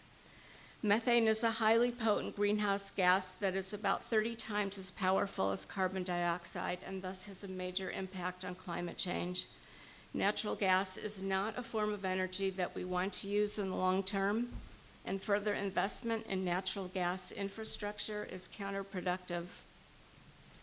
On a statewide level, a 2016 study commissioned by Attorney General Maura Healey determined that, quote, the region is unlikely to face electric reliability issues in the next 15 years, and additional energy needs can be met more cheaply and cleanly through energy efficiency. Sorry, need some water. A recent analysis, which is specific to eversource's proposal to expand the Ashland pipeline, was completed by Professor Larry McKenna of Framingham State University. And I don't want to speak for him, but I would like to try to summarize what I learned from his presentations. He found that there is no need for such an expansion. He calculated the probability of a failure scenario envisioned by the company occurring on any given day at about 0.001%. and concluded that the existing system is reliable at the 99.989% level. He further determined that the actual market for natural gas pipelines clearly demonstrates no additional pipelines are needed. Professor McKenna's calculations confirmed the results of an analysis done by the Conservation Law Foundation, or CLF, that also determined there are no reliability threats, including reserve depletions or rolling blackouts, for an extreme winter in 2024-25. The CLF concluded that New England can achieve substantial improvements to fuel security issues without any new gas infrastructure. At the public hearing held in September 2018, eversource representatives asserted that there is no safety concern with the existing section pipe, and no repairs are currently needed. There are, however, 37 unrepaired gas leaks in 2018 in Ashland alone. eversource's website puts forth a commitment to renewable energy and an acknowledgement that consumer trends are moving away from fossil fuels. If eversource believes that it's facing a capacity issue in the near future, they should be investing in more renewable sources of energy and demand reduction conservation activities for their customers. In addition to the lack of need for this project, we are deeply concerned about the effects on the environment and wildlife inevitably associated with large-scale construction projects such as this one. The so-called preferred construction route would destroy trees, particularly within our state park and wetlands. The Wetland Protection Act, Massachusetts General Law, Chapter 131, Section 40, protects wetlands and the public interests they serve, including flood control, prevention of pollution and storm damage, and protection of public and private water supplies, groundwater supply, fisheries, land containing shellfish, and wildlife habitat. To damage wetlands is not only unjustifiable in its obstruction of conservation law, but is particularly threatening because trees and wetlands play a crucial role in sequestering carbon and thereby counteracting the contributions of greenhouse gas emissions to climate change. In a paper published in 2018 in the journal Wetlands, Moon Ma and others underscored the need to prevent disturbances of wetlands in order to protect their carbon stores and climate adaptation and resiliency services. They concluded that preventing wetland loss is important to meet climate goals, and the role that wetlands play in sequestering carbon from the atmosphere needs to be better appreciated by wetland and climate scientists as well as by policymakers. To deliberately destroy these crucial resources is indefensible and inexcusable. For these reasons, the Ashland Sustainability Committee concludes that eversource's project proposal is out of sync with state emissions goals and the long-term environmental health of our community. Thank you.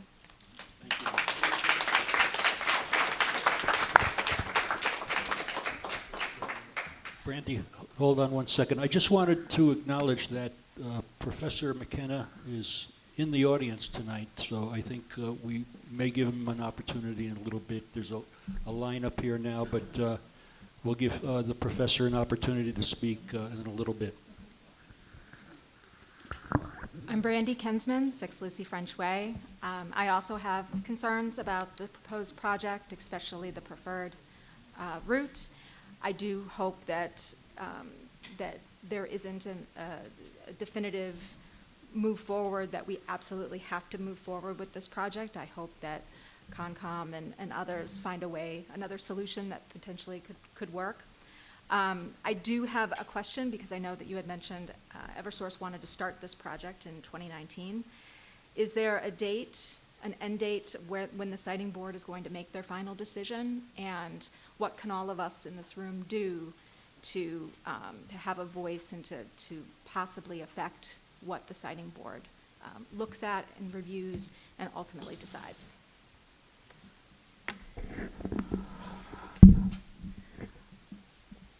This process will finish up, this hearing process, in a couple of weeks. And then the town council will be writing a brief to summarize what Ashland wants and its concerns with this. So that's part of the hearing process. There is an EFSB handbook that's online if you look at it. The last update was in 2016. That might be on the Ashland website too, right? Did you? Okay, all right. But if you Google it, you'll be able to find it. So that gives you an outline of the procedures, probably better than I can tell you tonight. But things that you can do, what I've seen in other hearing cases is that folks can write to the FSB. The docket number of this is 18-02, and those letters will be posted publicly on that docket, and the EFSB will read those. This process started in 2017, and it's reaching its end. So again, I want to be straight with you. There's little that can be done at this point with new routes, although I was able to propose some, but I got questioning today about that, because a new route cannot be, or new parts of a route cannot be added unless everyone is noticed.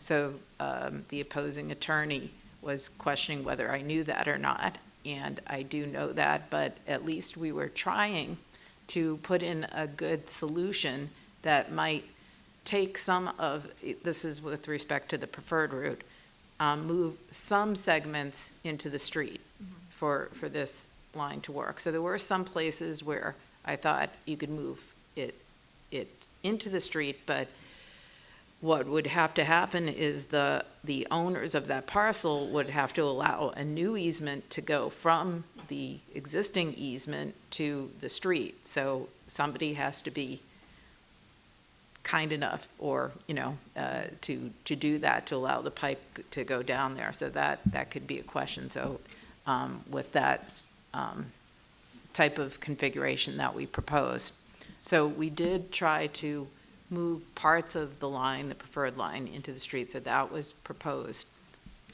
There's also another hybrid route. So there's two hybrid routes. There's different segments that, when the preferred route intersects with the noticed alternative route, some of the segments that are in the easement, we said, why don't you try and move those into the noticed alternative route? So it's a kind of a switchback between the noticed alternative route, the preferred route, mostly in the wetlands. That one didn't come out because there was no place to move to, because it would be a much longer noticed alternative route. And just from experience, I knew that wouldn't be, it would be thrown out. They wouldn't consider it. So I tried to give them a route that would be considered, but it's not the perfect route. None of these choices are perfect. So that's kind of what we've done in the last few weeks to, just offer some solutions that eversource might consider. So there are a couple of hybrid routes that we've tried to do. Okay, and I had one other question. As far as the timeline for this, it's a 5-year project, and then there's an additional 3 years for eversource to make restorations to the properties that are affected, and then potentially an additional 2 years on top of that. So that's, and I'm just verifying. So technically, it could be a 10-year No, timeframe? So my understanding of this is that each segment that they do, so every 4,000 feet, they'll address those owners in the preferred route, and they'll work out an agreement. So, and what I did ask, and I listed that a schedule be defined in the agreement, so you know when restoration occurs and what you would expect, like when they would do it. Because sometimes restoration, you can't do it until springtime, or you can't do it until fall. So, and what will they do in between that time to make sure your driveways have enough gravel to pave over, to go in and out, you're not having a muddy area, things like that.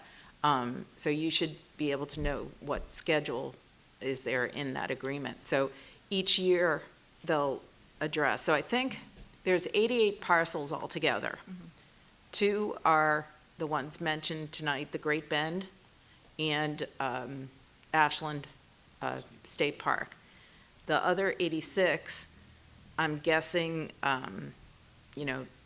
20 of them are in Hopkinton, and, I would say 66 are in Ashland, is just a guess. I didn't actually count them up. So out of those parcels, in the 3 years, so my guess is about 30 a year would probably be addressed. So out of those, in that 4,000 feet, there's probably 30 parcels. So that group would have their yards restored probably within the next year or so. And then we asked for a 2-year period for any problems that might show up, that you still can go back and, get that fixed again. Because sometimes, when you plant things or dig things up and excavate it, it doesn't always come out perfect, and it takes a year or a season or 2 with frost heaves or something that it is done the way you prefer it.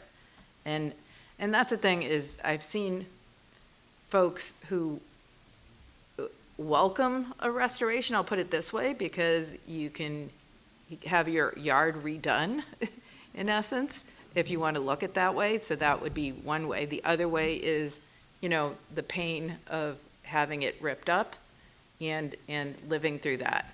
So, that's 2 different ways of looking at it. That's a choice of looking at that way. So it is a way to, if you want to get your yard fixed, it's a potential way of doing it. Okay, thank you. Dr. Hoffman, before you go, I'd just like to make an announcement that earlier when you all walked in, you were asked to pick up a timeline. On the back of the timeline, there's addresses and web email addresses that you can send your letters to of concern to the folks that make that decision. Those are the hearings officers. One of them is Donna Sharkey. She's the presiding hearing officer. Her email address and phone number is there. It could suggest if you have concerns, and let her know how you feel about this project.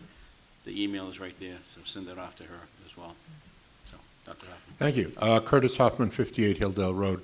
As many of you probably know, I'm a professional archaeologist, and my concerns are on that issue alone, though of course I have opinions on the rest of it.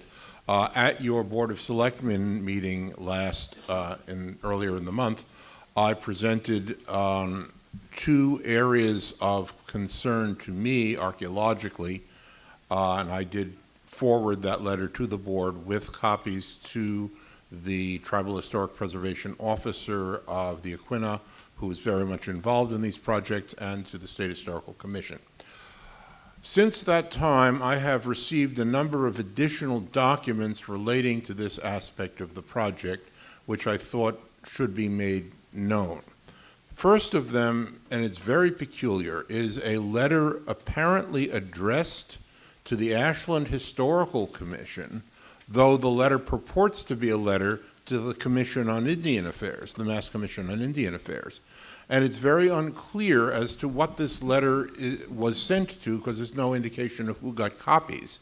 But in any event, it notices the Commission on Indian Affairs of the existence of the project, but fails to identify the areas of concern that they should undertake. So for that reason, and at Roberta Sullivan's recommendation, I have forwarded a copy of that letter to the Aquinnah Tribal Historic Preservation Officer.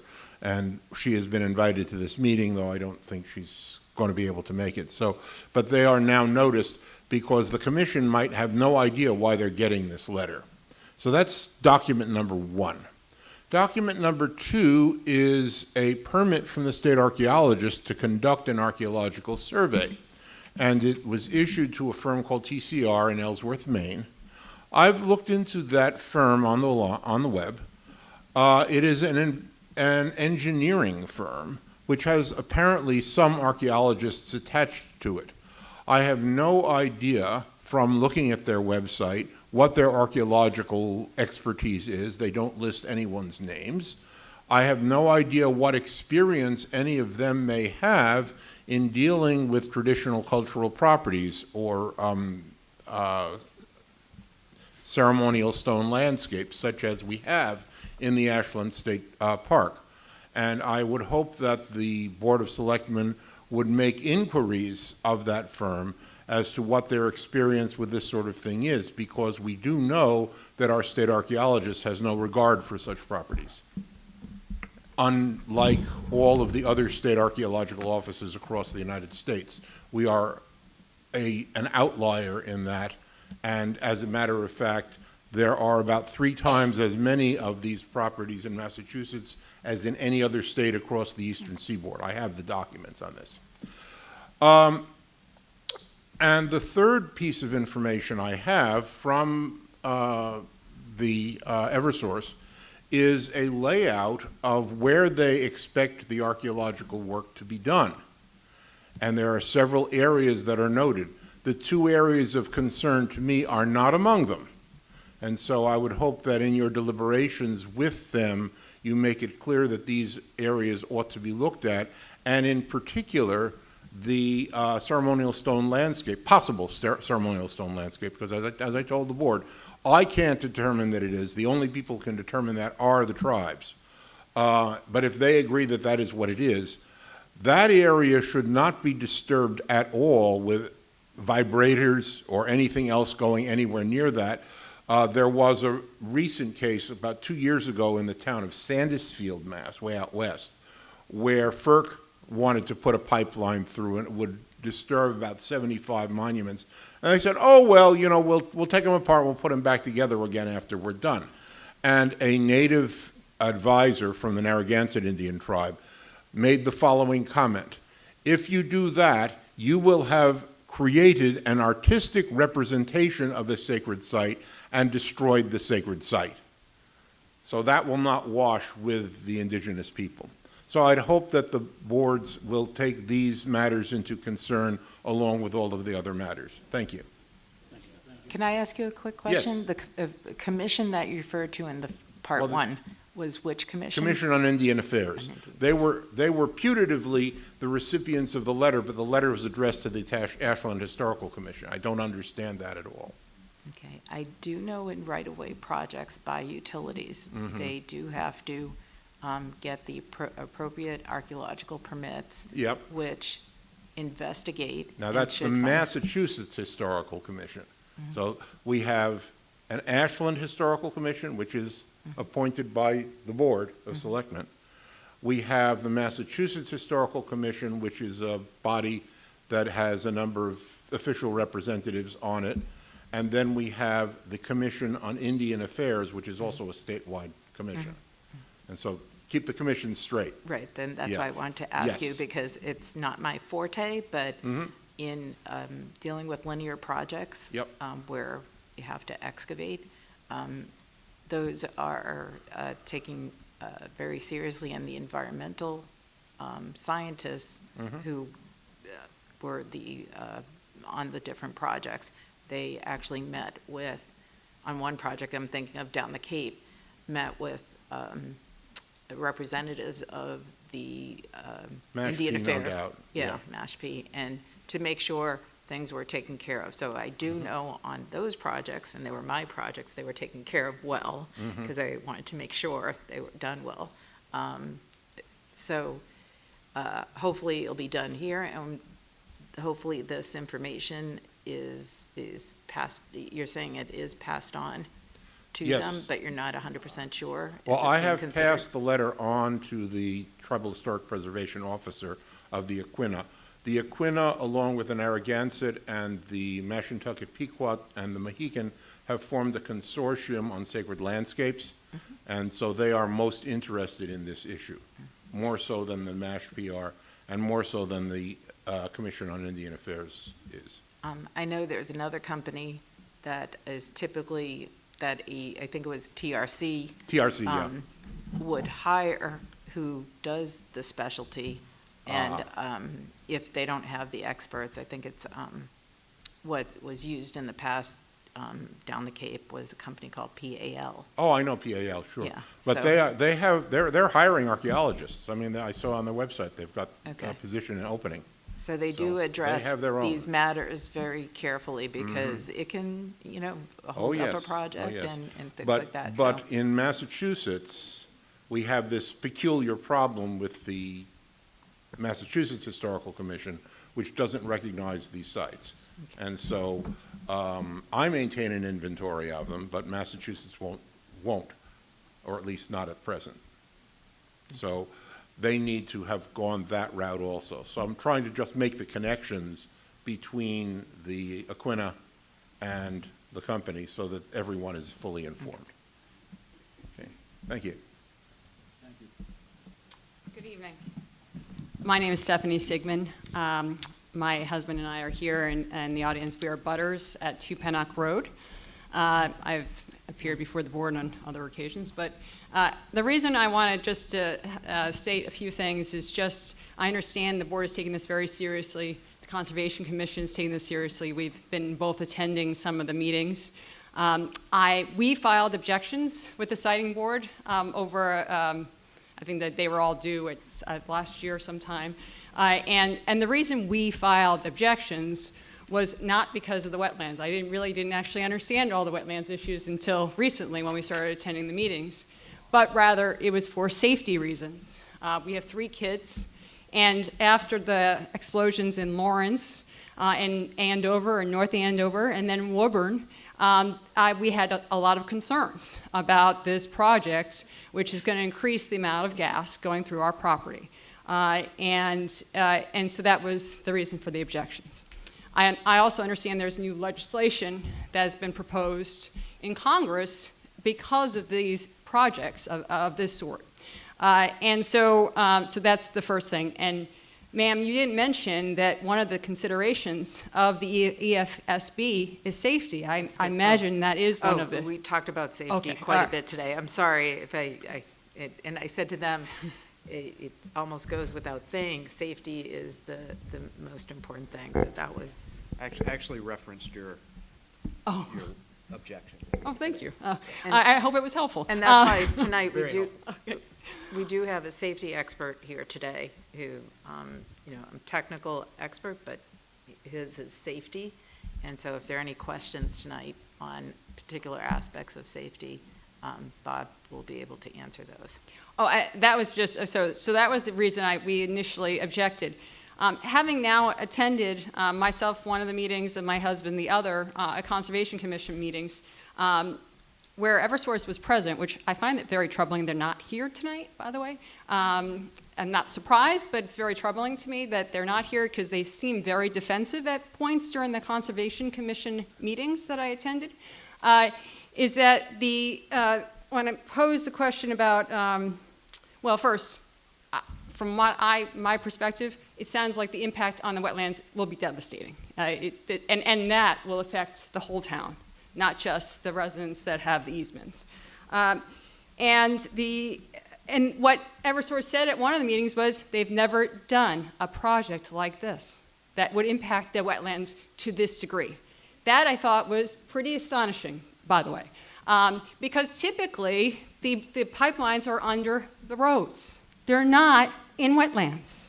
So we should be questioning why is this project going to be allowed to occur in the wetlands. And then when I asked a question of, I don't know which eversource representative it was, I said, so this is really just about costs, correct? And he said yes, $11.6 million. I mean, he was trying to say, well, really it impacted. Like, no, it's about costs, and he admitted it was $11.6 million. So that is really why the alternative route they don't want to use, because the preferred route is just cheaper. But then the last item that was very striking, I thought, was the size of the easement isn't large enough in the wetlands to do the work. And that was admitted at the last Conservation Commission meeting. So, ma'am, when you said they have the easement, well, they don't have a big enough one. So they can't do that project in their preferred route. And the last point is they just didn't do a good job surveying, and their title research was very deficient. And as a result of that, I think we should really be pushing back. And Conservation Commission, I think you're doing a great job in asking the hard questions, but this should not be approved for the preferred route. They should be required to use the alternative route for the safety of everyone and for the safety of our wetlands, and so they don't damage them any further. That's all I have to say.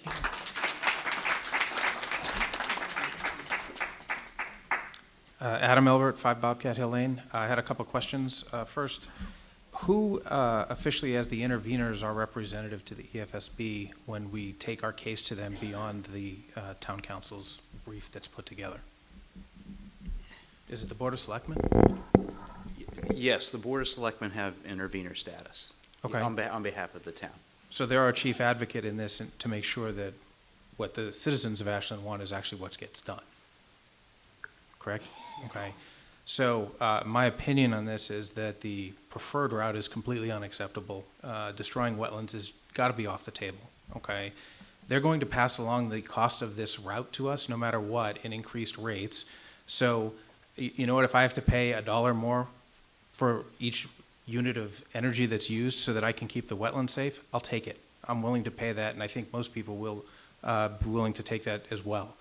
The other question I have is, have all the abutters actually been notified by either the town or eversource that this is coming? Has there been an actual push of information to the abutters so that they aren't surprised by this? Yes. There, in the documentation, which you can see on the docket, there is the list of people who were notified. Okay, So but is it's- that all the abutters? It's all the abutters within 300 feet. Okay.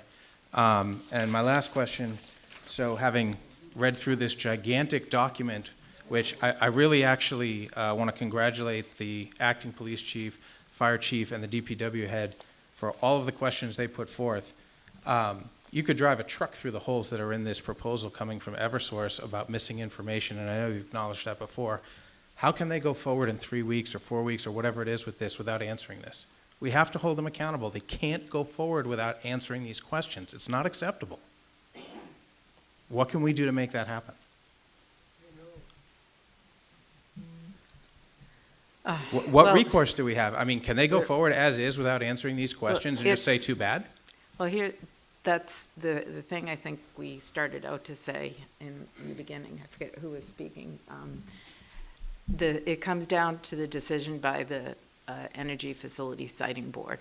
It's not a decision by the Board of Selectmen here, Right. so they can just advocate as best as possible. And, hopefully with these questions that we've put forth, we're vetting everything we can do. And you're right, the chiefs and Director Small and Michael and everyone I spoke to, engineering and conservation agent, all did a great job in looking through the details of this, and that's a result of their efforts in putting that together in these answers. But it comes down to the board's decision, and it's a frustrating process. It can be, even for me today, I was asking, well, why can't we ask this question at this time? But it's a legal proceeding, and there's a certain procedure. And we now have put in, I think, all the information that we can put in, and there's going to be rebuttal on Monday by eversource, asking some questions of their own folks to rebut some of our comments. And then after that, the brief occurs, and then the board takes. Someone had asked, how many months it will take for the board to decide. It can be in the range of 6 months. Mm-hmm. So my guess is this project, since we're in the middle of 2019, won't start till 2020. So everything will be pushed off a year, because the FSB sometimes takes a year to decide. So they've been pushing the EFSB folks to be quicker about this too. So my guess it will be pushed off a bit, but that's just based on what I've seen before. That's just a guess based on my experience, so I don't know for sure. But what can we do is just write the letters. I think the town council and the Board of Selectmen have done as much as they can given the procedures. This process, it's, how can I put it? It's, It sucks. It's tough. It's tough on the municipalities, because this is not what they do every day. The eversource folks and all the other utilities and their attorneys, that's what their job is every day. So They don't even have to be here to answer the questions, Yeah. right? I mean, well, I think how today, is that okay? Today, to be fair, what was their answer to you? eversource, I don't want to speak for Well, them. this was last week and confirmed yesterday. They just said, due to the proceedings at the EFSB, they wouldn't be here to answer questions. Right, This but project. at some point, they need to be able to answer these questions, the ones that have been proposed in this briefing, the one that the Board of Selectmen and that the Concom have put forward, that everybody here has put forward. They shouldn't be allowed to just come in here and steamroller us because they want to and because they want to make a buck, okay? I mean, how many people's entire properties are going to get wrecked because of this when there isn't even a convincing argument that it's needed? It just doesn't make any sense. So this is where I'll, what they have to do, what they're regulated to do, is to do those analyses that I talked about earlier that I'm not going to go on again. But they have a certain obligation to provide the reliability, and so they have a system planning group that goes through and does the analysis. Are those records made public? And if not, why not? In EFSB N21, there is that forecast. Okay. So it's a pretty. So it's in that pile there. of paperwork? It's in the set of questions that the EFSB first Okay. put forth in November. Gay, we've provided Presiding Officer Sharkey's email address, I believe, but is there another email address to the board, the Energy Facility Siting Board, that we can utilize? And It's on this too. It's on the back. It's on the back of the timeline. Yeah, this works. So if you write a letter, it will be posted on that docket. So, this is Presiding Officer Sharkey's email address. I'm asking, is there any other email address that we could be using in addition to Presiding Officer Sharkey's? No, it doesn't matter, because it all goes to the same place. They take those letters, it's public record, they have to read them, As a consultant for other cases, I've read through them to understand what people are asking for, so I'm sure that's their job. They do go through all the information.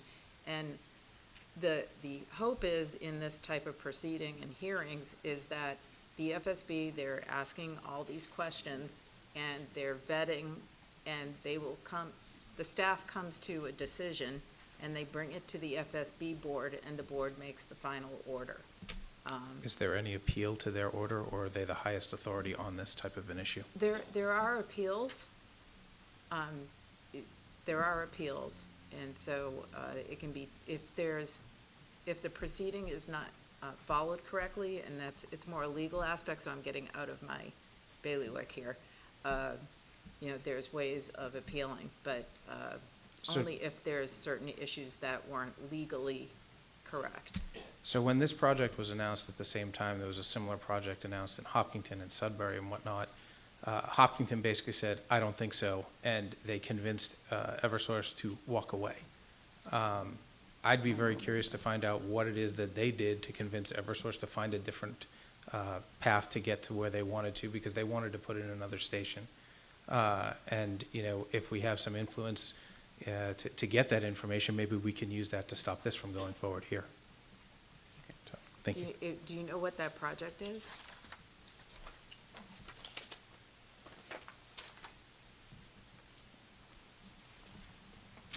Adam? Oh, this is the power line. Is this on?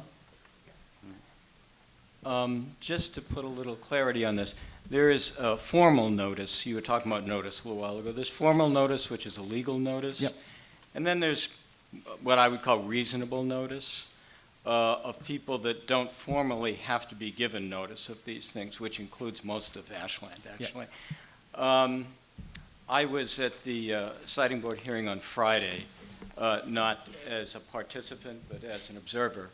And one of the questions was, have the people in Chestnut Court been given notice? Now, there are a lot of people that live there. And the answer was, we only had to give notice to the owners of the apartments.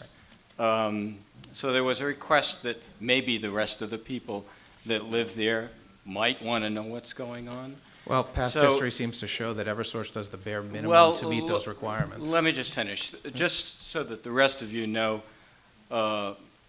Gay mentioned that this has been ongoing since 2017. That may be the case, but it has successfully flown under most people's radar since 2017.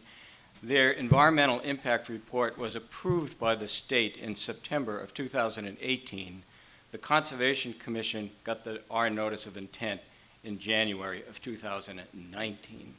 So how an environmental impact report can be completed without impact from the Conservation Commission is just dumbfounding to me. Right. But that's part of the process. And are there legal hoops that they may have jumped through that someone missed? Probably. I don't know that. All I know is we've been reviewing this for 4 months, not 2.5 years. Sure. Thank you. Good evening. My name is Karen Allers, 53 Teller Drive. First of all, I wanted to thank all of the volunteers. I know the Conservation Committee members and the Select Board Committee members are all volunteers. So I appreciate those of you who are here tonight and you're not being paid to be here tonight. This is the 4th meeting that I've attended about this pipeline, and there are a couple of facts that I've learned that I want to share for people who might be watching on TV that might not have heard them yet. The proposed pipeline will be twice the size of the one that's currently in the ground, but quadruple the output of gas. The current pipe is not leaking, it's not damaged, it's not unsafe. New England does not have a natural gas supply problem. There aren't any private investors willing to put money into building pipelines anymore in New England. We should be asking why, and why the ratepayers are going to pay for this one. eversource specifically said, and I wrote this down as a quote, that this new pipe would be a, quote, redundant source of supply. And of course, I looked up redundant, even though I already knew what it meant. exceeding what is necessary or normal. The scientist in the back of the room who testified at the select board hearing a few weeks ago said that the current line is 99.999% efficient, and that a problem with blackouts would only happen if 3 independent sources of supply simultaneously disappeared, which is ridiculously not going to happen, which seems to contradict a lot of the information that you've given us, Gay.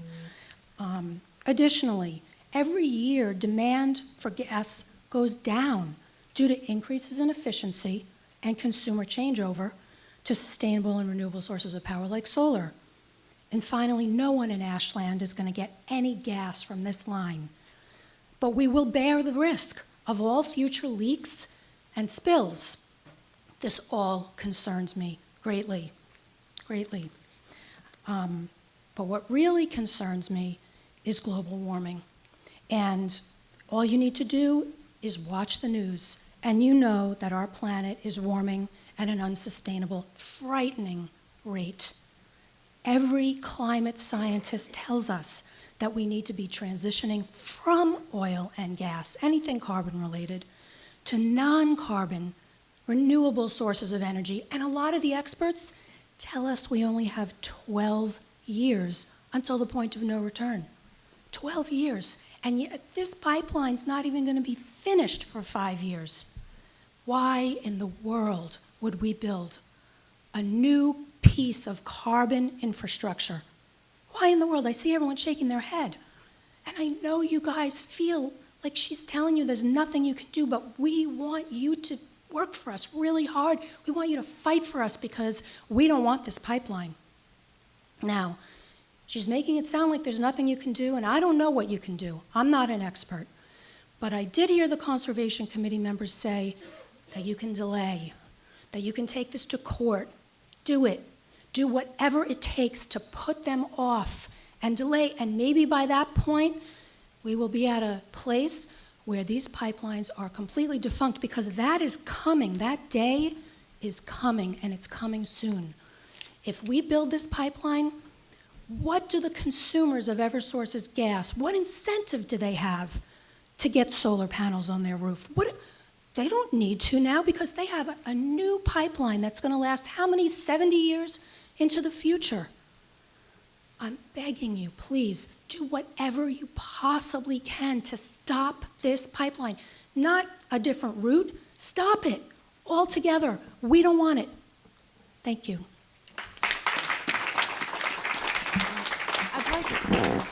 I'd like to mention a couple things that maybe you can do, but these are things that are already set up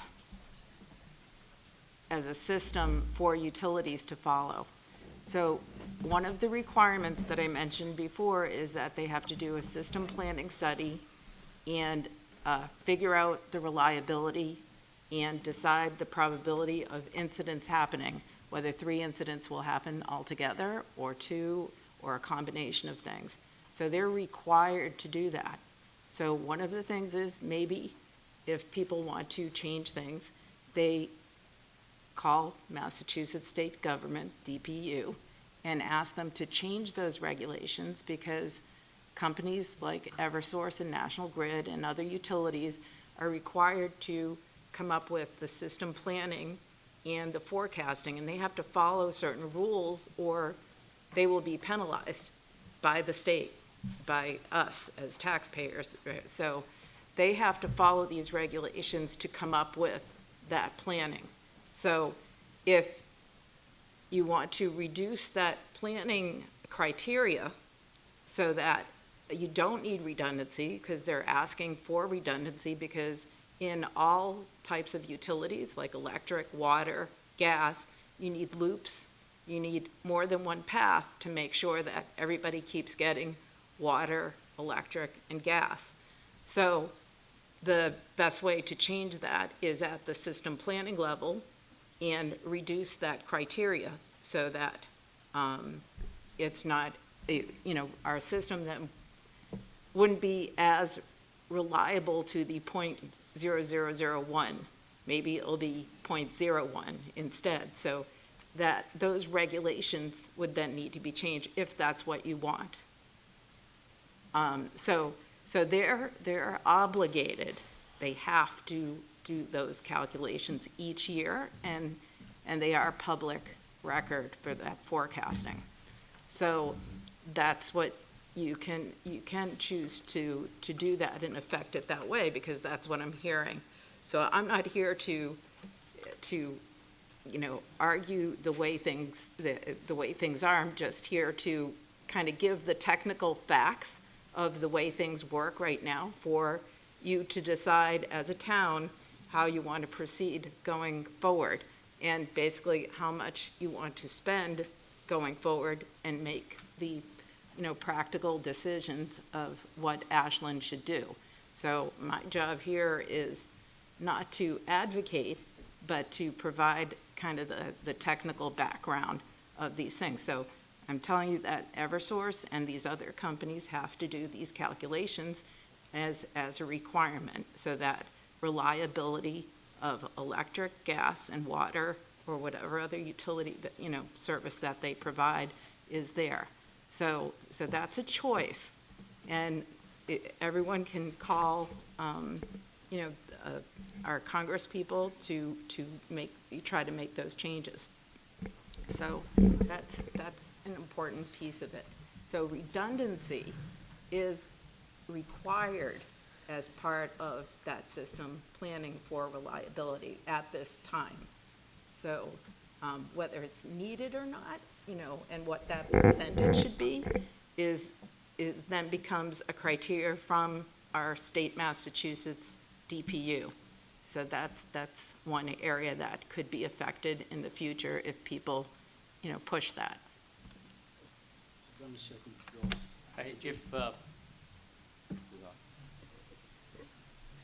If the redundancy agreement is the one that you're using it, but if Concom wants it to be filled and left there, redundancy agreement fails one.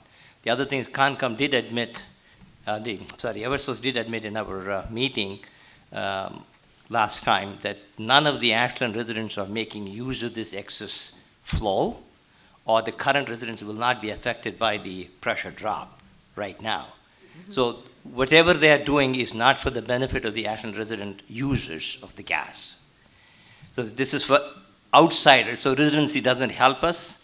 Neither the argument of residency doesn't work here, because if we impose the condition that the pipe needs to be filled and left, you don't have a redundant pipe for you to use it.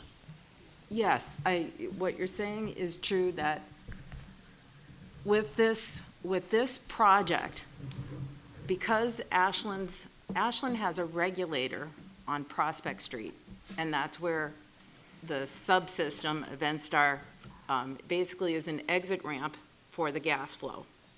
So from that exit ramp, eventually it gets to your houses. So you do get gas from this, but this project will not change anything for that. Basically, you have a highway running through your town, and you have an exit ramp, and nothing's going to change the flow of that exit ramp, the traffic on and off. Or basically, it's all gas going off of it. So because you're so close to the source, in a sense, I don't, based on my engineering experience, the pressure in that regulator, what comes off of it, that 60 PSI, will not change. You're going to continue to get that. And you'll get that even though it's possible that if incidents happen and the reliability goes down, Ashland will still receive that gas, and the folks at the end of the system will not. So that's the evaluation that they look at. So yes, you have a highway going through your town with this exit ramp, which this gas does get to your houses. This project will not change that. So it's a regional project that will help the folks at the end of the system if there's an incident or a combination of what was in the reliability calculations. The expert told us we didn't need this pipeline. Maybe he's going to talk later, but he's a scientist. He told us, we don't need this pipeline. And I'm wondering if any of you guys have contacted the state reps, Karen Spilka or Jack Lewis, and asked them to speak to the siting board on our behalf. I mean, she's correct. It's not going to change anything for Ashland. What's So not who gonna appoints the siting board? Is it the governor? Possibly, yes. I don't know. I have to go back and look. I believe it is. We're represented by the Senate President. Let's ask her if she can help us.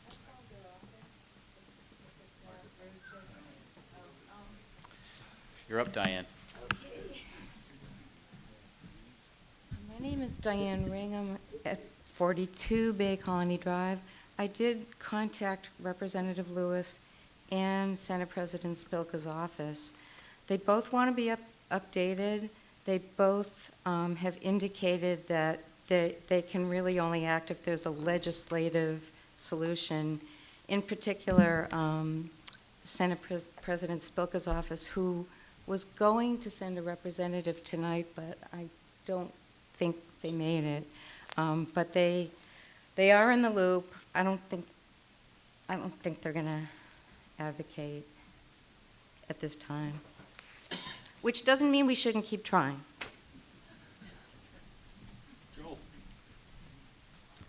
I was nodding off over there. Joel Arbeitman, Woodridge Lane, and I have 3 quick comments to make, and then I have a 1-page document to read. And big, with these eyes, big font. This is good news. Gay, I want to be polite. I respect your technical expertise. You sound like the biggest naysayer I've seen up here in a long time. I went to the hearing and spoke and submitted written testimony to the EFSB back in November, December, whenever it was. And I asked this question, and you did not address this. That's what I really have a big problem with. I asked, they talked, and you were quite correct in saying they assessed 3 items: need, cost, and impact, and you mentioned that, which is correct. And I asked, and then I said, would it also include environmental impact like climate change? And they said, absolutely. I haven't heard you mention that. I read your testimony, and I saw you were very articulate and certainly have technical expertise.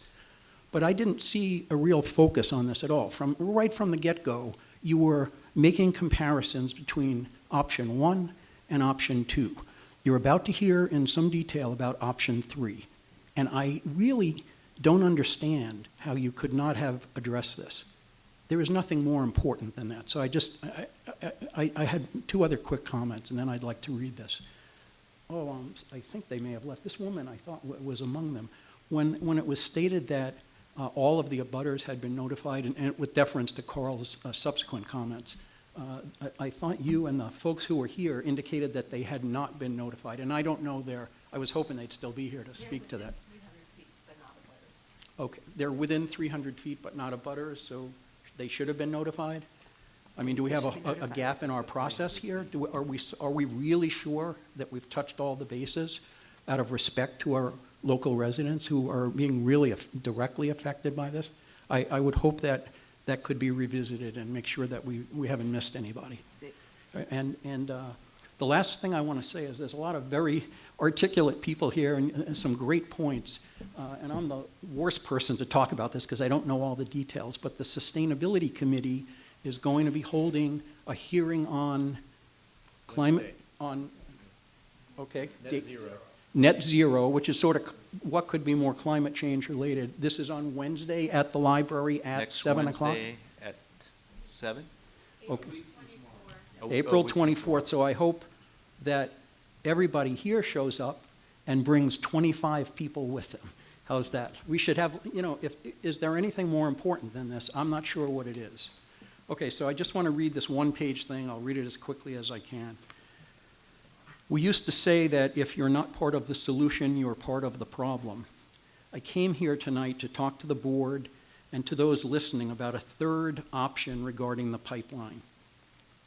The choice is not or should not be between burying a new fossil fuel pipeline in our wetlands versus burying it under our roads.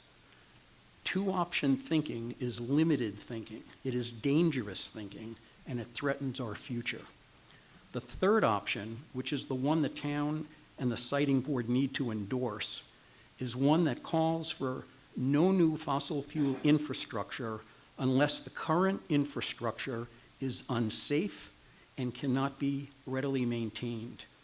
The current pipeline is not unsafe. Last October, the UN Intergovernmental Panel on Climate Change, I'm losing my voice here, the IPCC issued a dire warning to all humanity that we had until 2030, here's the key point, to reduce our greenhouse gas emissions by 45%. They've been going up every year. If we fail, we will have set in motion a runaway train of climate change that we will not be able to stop. Our mantra should be 45 to stay alive. I made that up. I just read that packs of walruses have literally walked off of cliffs in the Arctic where sea ice used to exist. They used to splash harmlessly into the sea, and now they have fallen to their deaths because the sea ice has receded from the water's edge. To paraphrase an old Beatles song, we are the walrus. We are sleepwalking towards the cliffs of history, oblivious to the dangers that await us. The silence from our federal leaders, our state leaders, our local leaders, and tragically from we the people has been deafening. Every single one of us has a responsibility to do all we can. At every level of government, a clarion call needs to be made to meet the existential crisis we face. If we proceed with business as usual, we will destroy our planet and ourselves. This is no longer about the inconveniences of torn-up backyards versus torn-up roads. The time has arrived to tell eversource that their business model is no longer viable.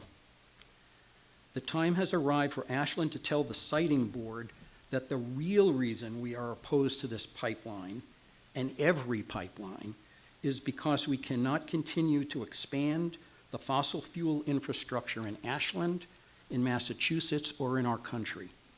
If we allow this, we have no future. We have no choice but to reduce our greenhouse gas emissions by 45% by 2030.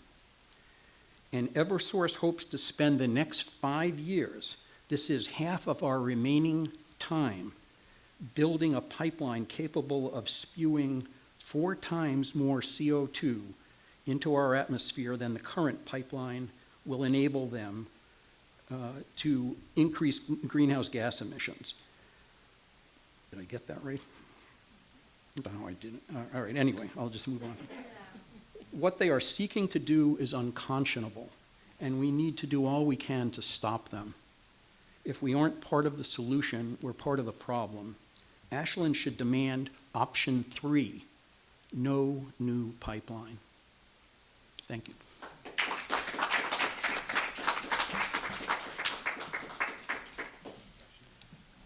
Kathleen Rooney. I've already written this board and that board a letter, and I think I was remiss in saying how much I appreciate all the time everybody's put into this. Because I looked at the documents online, and I've looked at some other documents, and the amount of work that we've already had to go through to get to this point is staggering. The cost to the town is staggering. And volunteer time, paid staff time, and there's a lot of people who aren't here who are getting paid to deal with this. And so I feel like our town and our property owners that are directly abutted, all the citizens, we're David. The utility company has a boatload of lawyers, an army of them, and an army of technical experts, and we're all civilians. We're all dealing with this stuff, and we're doing the best that we can, and this process is deeply flawed. So there's been a lot of articulate people before me, and I'm just going to say they rock. All those comments need to be considered, and I think we all need to go to this energy siting board, or whatever they call themselves, and pack the room and say, enough, because this is enough. Thank you.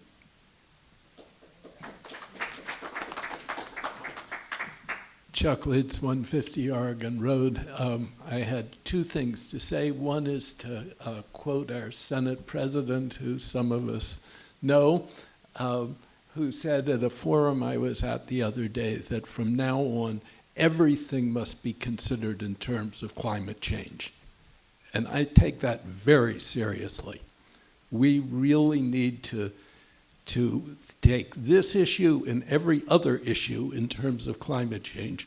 And the second thing I wanted to say is just a minor correction to something Gay said. She said that natural gas burns cleaner than oil, which is true, but its contribution to climate change is that it's methane. And over the next 100-year period, it's 30 times as much of a climate change agent as carbon dioxide. And in producing natural gas, you lose about 2% of it to the fracking, and you lose more of it in leaks. We have 37 leaks in Ashland. I wish they would focus on that. Thank you. Roberta Solman, Woodridge Lane. I want to thank everybody who has spoken already, and I just want to say that I agree completely with their passionate and extremely articulate comments.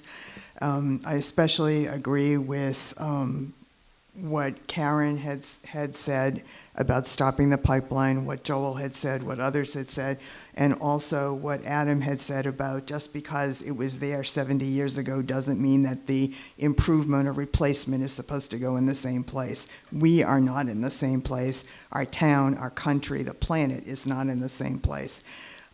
I agree with everyone when they said it's completely unconscionable to destroy the wetlands or Native American archaeological sacred sites.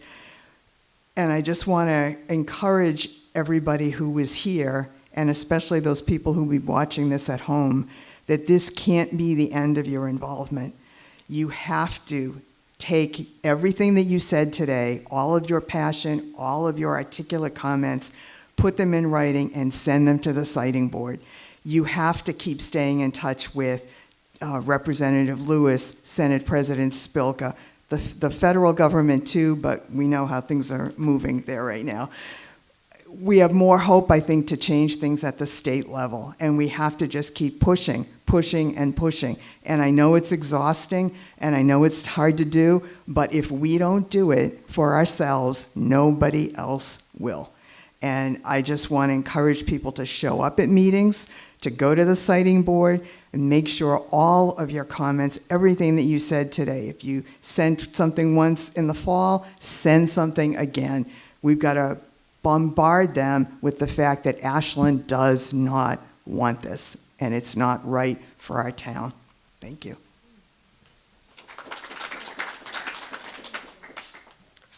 Allison Katz, 5 Grover Road, not in a butter. I just had a couple questions about some of the financial aspects of the project and the impact to Ashland. So who will pay for the 5 years of police details? I'm hoping you don't say the town of Ashland. No, it will be eversource. Okay. The ratepayers, right. And Dr. Hoffman's correct. That does go through the ratepayers. Which is my next question. Will Ashland ratepayers see a rate increase to fund this pipeline? I believe so. I'm not an expert on the mechanics of utility finance, but So I'm barely an expert on municipal Eversource finance. is asking to come rip up our town for 5 years and then ask us to pay for it for gas we're not going to get? So the process, so I'm talking about, doesn't work that way. So Ashland itself won't get an increase, and people in general won't get an increase unless it's in a rate case. So I don't know what the period of time is, but every so often, there's a rate case analysis that's done. And many things go into it that's out of my bailiwick, but everything that the state wants to push ahead goes into that rate case. And that's another way, actually, it's good you brought that up. Whenever there's a next rate case for each utility, I had read a couple of years ago about a rate case on the electric side of eversource in Massachusetts. And one of the things that came out of it is that there's 3 battery storage sites. So it's pushing battery storage technology, because part of the reason solar doesn't work right now all the time is because the sun goes down. And so we need battery storage to cover the 12 hours of darkness each day. So without battery storage moving forward, so a good thing that came out of the rate case, I don't know if there's an increase or decrease on electricity out of that rate case, but what I did read was of interest to me was the 3 battery storage sites that are being developed in Massachusetts, one in New Bedford, one on Martha's Vineyard, and I forget where the 3rd site is. Allison, if I may, just, my major concern with the details that I expressed today is not having the staff to be able to fill those. We could potentially have 3 major projects happening over the next 3 to 4 years, including Route 126, the public safety building, and the downtown improvement project. We're going to have a hard enough time filling the details for those projects, much less this work that eversource is going to do. And so if we can't fill those, how much longer does this get drug out? I mean, if they start halfway through a section and then we can't fill that detail for another 2 or 3 weeks, does that just drag everything out longer and longer? So that's one of the major concerns with the details that I brought up, not just necessarily the cost. Well, and the cost to the town to oversee this project and to be involved with it and the impact to all of our departments, I would ask that we put some stipulations in, if this is going to go through, that eversource reimburse the town for us to get staff to handle this, because we don't want to take that on. We don't even want this here. So we shouldn't have to bear the cost of something that's not going to benefit us. So I would ask that you guys consider that if it does go through. Also, we have, on that issue, we have put together, and those have been the asks. So my job as technical consultant is to, be in that boundary of this EFSB process. So I may sound like a naysayer, but to do my job diligently for the town of Ashfield and the Board of Selectmen, I have to stay in that space, because if I spend hours outside of that, that's not going to do, that's not the right thing to pay me for. So in that space is what I can tell you, and it does sound negative, but I want to give you the facts. So I can only tell you, yes, climate change is not included in this space of the EFSB, but I want to be straightforward with you. That's not what they said to you in the hearing. Well, if you go to table 4.7, 4-7, Just telling you what they said. in section 4 and 5, those are I think there's 16 characteristics that they compare the different routes that they evaluated. This is all I can tell you is what I know. So those characteristics, which do include some environmental impacts, length, some costs, so there's 16 of them, that's what they use to do the comparison. So it's table 4-7 if you want to look at the different routes. But so I have to stay within that purview. And like I said earlier, my actionable items are with my company that I do work in the renewable space. So hopefully, leading to improving our world. But in this space, I have to give you the facts and tell the board how it is so that they have they can make informed decisions. So that I have to be straight with that as much as I can. So we did ask for mitigation, so we did know to do that, and the lists are in the transcripts and in the docket of what we're trying to cover. And I do believe that because this is a project going through Ashland and it's a host to this line, the town of Ashland should not incur any additional costs beyond, what day-to-day normal is for this project. So. Okay, and then my third point, which I think is outside your purview, but I guess this is to town manager, board of selectmen, and council who's not here. Our professor, I think, our scientist is here. And I read your paper. It makes a pretty strong case that there's not a legitimate need for this. I think the, 0.0001 might be being even generous to the likelihood of all these circumstances coming together. Do we have a legal basis to challenge the need to get this turned down by the EFSB because there's not a valid need for it? Like, it seems like a disaster scenario would have to occur. Yeah, and I'll answer this to the best of my ability. I believe we can appeal the siting board's decision. The aspects of that decision or how they got to that decision, I'm not sure necessarily how much of that we can pick apart. But there is the ability to appeal that. Was his study presented? Yes. Yes. And did they give any indications if they think there's a valid need for this in light of that information? That was not the indication that I got today, no.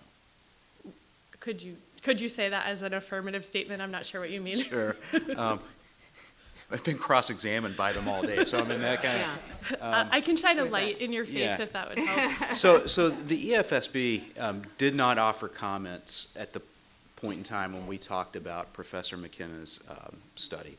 I was actually being cross-examined by eversource's attorney about the manner in which the report was introduced and as part of my testimony. Okay. So you we don't didn't know necessarily if go to the it's content. helping or not. I don't. The FSB doesn't really comment. The only thing you can do is see their questioning and get whatever implication is from their line of questioning. Okay. So they do not make comments at this time. So their comments just be in summary at the end. Will be, right, right. So if there's questions that come up, you know that they're thinking about it or vetting it or investigating it, but you don't know, what their comment or, final will be until it comes out. Okay. Thank you. Good evening. Jim Hanna, 65 Elliott Street, Ashland. Been here about 80 years, so doesn't make any difference.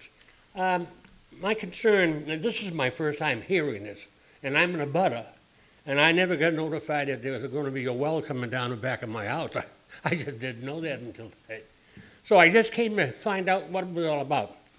And it took about 5 minutes for me to understand that you have a terrible job, by the way. Yes, right now, I feel yes. sorry for you, but the situation is pretty clear to me that Ashland knows what they want to do and what they don't want to do. Now, all we got to do is stand tall and be honest. And we write a letter to the general folks who want to read a letter. And we're going to say, unfortunately, we're unable to meet your certain actions and certain interests. So therefore, we're going to deny, we're going to simply walk away from your kindly gift to allow us to be part of this project. And simply tell it, we got 12 reasons, I heard about 15 good reasons that we can identify our letter by. And say, okay, so under those circumstances, we cannot accept your fine approval. And then let them boil on it for a while. And then you'll find out that you're not going to get the job. And if you are, we'll give you all that you want except. So we just want to say, right now, we don't like what you're going, and it's not in the best interest of my town. Okay, my town? That's right. That's what we got to drive home. We're not doing it against the mill down in New Bedford or wherever else you're going. It's my town, my people, and my taxes. And if you can't help me there, I can't really help you. Thank you. Thanks, Jim. Diane Ring, 42 Bay Colony. I also want to echo the thanks to everybody working so hard on this. I also want to echo my support, resounding support for the just say no option. I want to thank you for having this forum to collect our concerns. There have been a lot of them in detail besides just saying no. And I wonder what your follow-up will be, given that it seems like all the info that can be in is in. And I guess, Michael, I just want to know, is this appeal to the siting board something that we do as a reactive thing, or is it something we could do proactively? Well, I still think we can write correspondence to the siting board. You can provide correspondence to the siting board as well. The appeal would be upon the issuance of a decision. Okay, that's helpful. And I also want to know how we can stay updated. This forum is really helpful. You know, digging through that EFSB site is really painful. Is there a better way? In terms of getting data, no, Well, I've had to do that too. when the So- decision is made. Yeah, so if you open it up every few days, or like, well, we had a hearing today. So, information, record requests, and they call them IRs, are posted as they're required, or the next day by the And FSB. what are IRs, please? Information requests. Okay. So we answered a number of those, and I think that was the packet of information the gentleman earlier said he went through all that on April 4th, so probably on April 5th or 6th, around that time, that was posted to the docket. So once you go through it once, then if you just keep up with it every few days, you'll see the new posting, so it's easier to keep up. That's how my approach is to keep up with the information. But is it not, if it's unreasonable, please just tell me, but is it not unreasonable to ask for updates from you guys? Diane, we have, actually, it's on our regular agenda. Every meeting, we have a scheduled meeting tomorrow night. It's on our agenda. And I anticipate one of the things that we'll talk about relative to this, and I do want to wait, Mr. Scheer is away, so I do want him to come back, but I believe as a board, we're going to absorb what we've heard tonight, and we're going to translate to the siting board as well. So, but that's one way, and of course the Concom is also in the middle of their hearings as well. So you're going to have, I think, multiple ways to keep aware. I agree with you. The going to the EFSB website is onerous. I mean, there's a ton of material there. It's just, I hesitate telling everybody, even though we put it out as a contact, just sending people there to try to figure it out for themselves, because it's a ton of material. A lot of it is technical. But that's what I would anticipate tomorrow night, at least at our meeting, is, once Mr. Scheer gets back, we can, as a board, absorb this and then put out a communication to the siting board as a board of selectmen. And I appreciate that, knowing that, and I would just like to risk redundancy by saying, to the extent possible, any reports that you can make on your own at the meeting. I know it's been difficult because you've been meeting in executive session at the suggestion of council, but to the extent you can share information, it's really appreciated and needed. Thank you. Diane, eversource is also on the Concom's agenda for the 22nd of this month, and will continue to be in the near future. We will certainly let you know if that's continued or not. But and I also believe that the Not everyone gets the paper, but the Metro West Daily News now knows that this is an important issue in Ashland and has started reporting on it on a fairly regular basis, so you might be able to get some information there too as well. Thank you, Carl. Could I just ask a question? Diane, hold on just one sec. No, I'm just wondering if it would be helpful if we put like a proactive notice out there when some major things are being filed or have been filed. Not necessarily for every piece of information, but saying, you can go to the please refer to the EFSB website.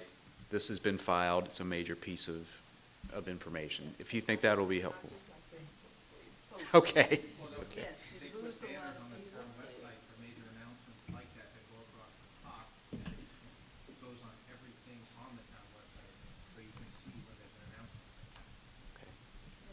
Michael, thank you. That's the stuff I was talking about. And then, All right, Rob St. Germain, Winter Street. I'm also a member of Town Forest Committee and Stormwater Committee. I just wanted to say something which is probably obvious, but I think needs to be said and has been said tonight, and that we're dealing, of course, with a 500-pound gorilla that is greed-driven, and that they lie and they cheat any single way they can. An example of that is the pole replacement. They did it on the power line through the town forest. They wrote a letter to the town saying they weren't making any material changes and therefore did not have to go before the Conservation Commission. They added road where there wasn't road. They extended the road. They widened the road. They made substantial changes, and they devastated the habitat in the power line. They destroyed several areas where there were particularly birds that we haven't seen there since. So that's what we're dealing with. The devil is in the detail, and if we're going to fight against them, we have to look at the detail, and we have to hold them to it. Thank you. So, Mr. Chairman, welcome again, Thank you. Professor. I am not a resident, but with your permission, I would like to address a couple issues. Well, absolutely. We're sorry to keep you away from your family so late, so by all means. Thank you. First of all, just to all of you, go to the EFSB meetings. They're fascinating. The fact that the committee members actually can stay conscious during the meeting is a remarkable testimony to how much they care about what's going on. And I don't mean that as a joke. Go. It's fascinating to see the wheels of the Commonwealth turn very, very slowly. I'd also like to thank Gay. You've had a tough night, and I appreciate your honesty. It's been hard for you. It hasn't been hard for me because I've been sitting in the back and I have the internet. And so a couple interesting things. There's a vacancy on the siting board. They want a citizen, and the governor appoints them. You can actually nominate yourself on their website. Go tonight. Number two, a little bit more seriously, who gets the gas from the transfer pipeline? Again, I have the internet at my command, and there are no power facilities sourced by that pipeline. According to the I'm going to get really nerdy here for a minute. According to the 2015-2020 FSP forecast and supply plan, it's all residential or commercial, so there's no power plant associated with it.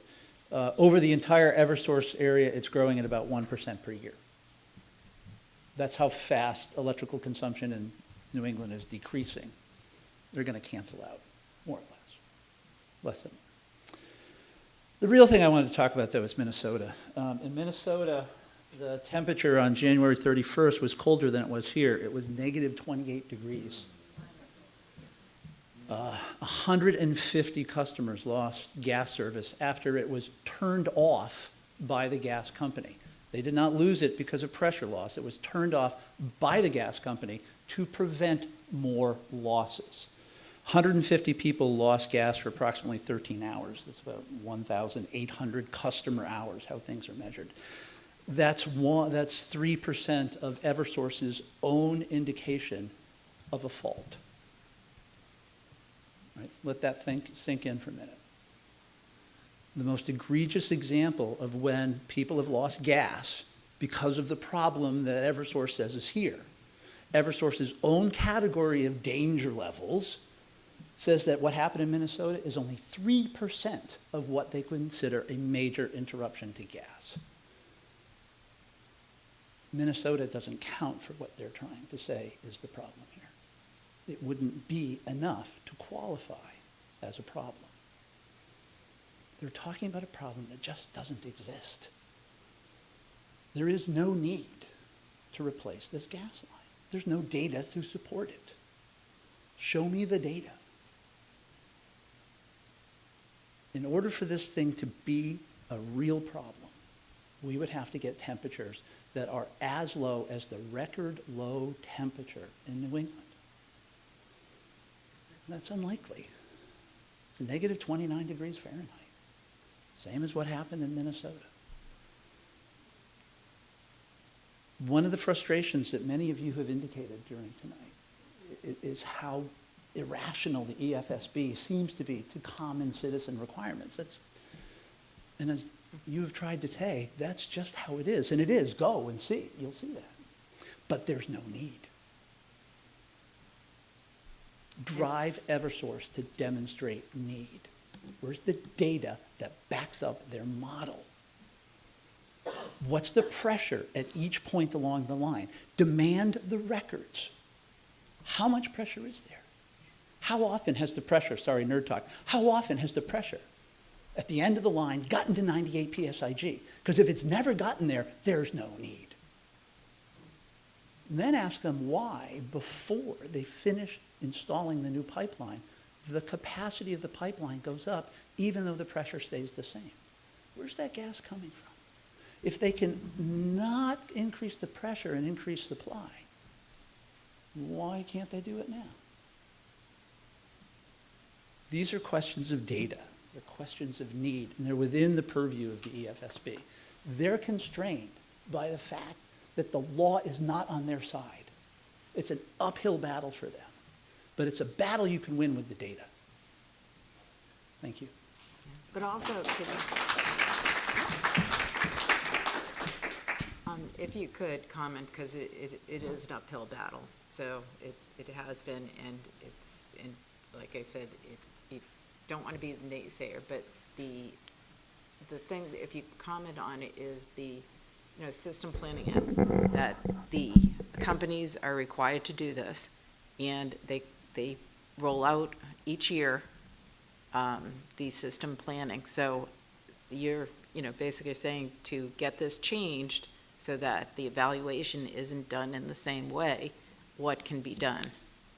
The evaluation process, I think, although your comment is important and should be changed, I agree with you totally, isn't the issue here. The issue is there demonstrated need? And is it too late in the process for you to show that the need that they suggest is in fact false?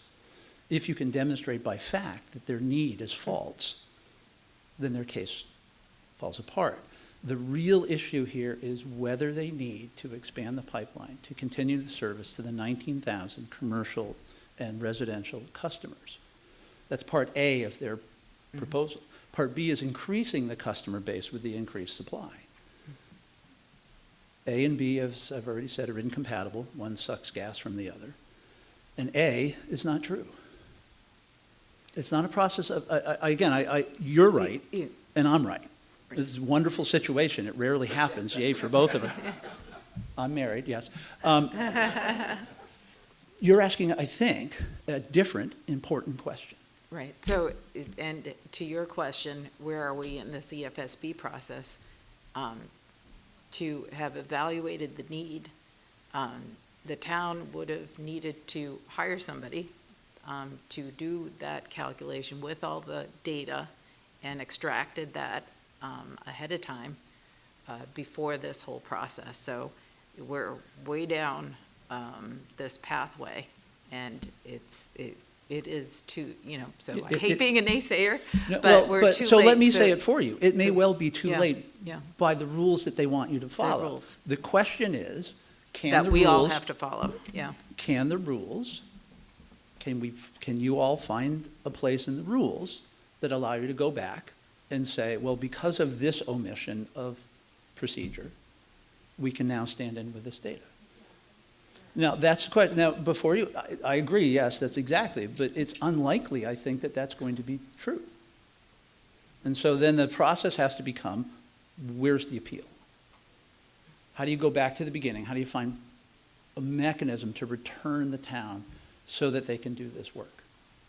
And again, that goes into the legal realm of Right. this, because the only way you can have appeal is my understanding, and I am not the expert on this process, especially the legal side.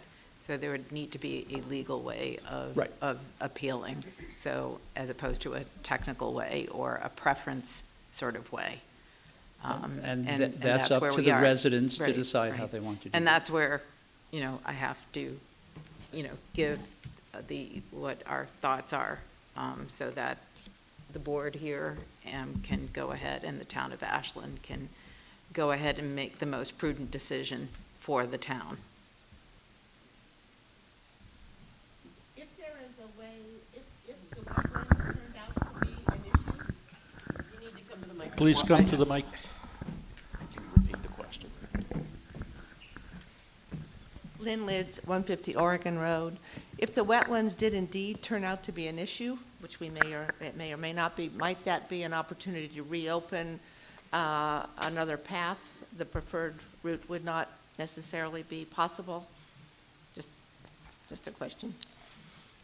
I mean, I could try to answer that. So, I mean, the Conservation Commission, as part of their process, can approve, deny, or condition a process or a project to their extent.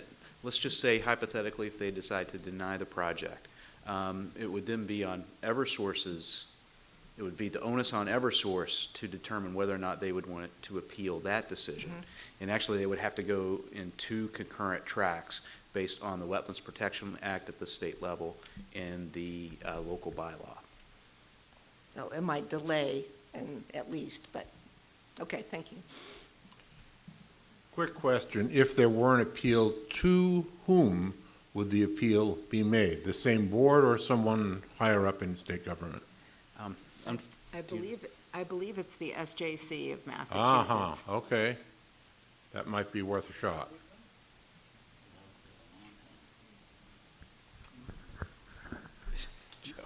Professor, you're all set? Yep. Good. Well, Thank you thank very you. much. Appreciate it. Good job.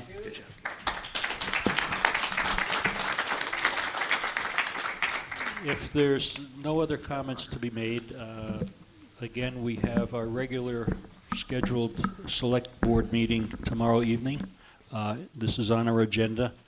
We'll have an opportunity to update Mr. Scheer, and as Carl mentioned, Concom is meeting on the 25th, 22nd, and eversource, unless it's continued, eversource will be there, unlike this evening. So appreciate everybody coming out tonight. If there's no one else to speak, then I would ask for a motion to...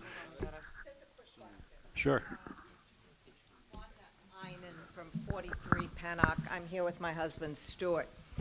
You're talking about trying to find if there's a way for appeals or a way to redo or a way to make this process a little longer. I wonder about the notice requirements. You've heard that some people who are abutters did not get notice. You also, and I understand that the abutter is defined as 300 feet, is it? Now, a question, when you're dealing with something dangerous, like a pipeline is, it could have an accident, is 300 feet appropriate for notification of abutters? And that is a procedural thing that probably wasn't followed correctly. It's one thing when you want to build a road. It's quite something else when you're going to be building. And by the way, they are talking about installing the new line while the old line is working.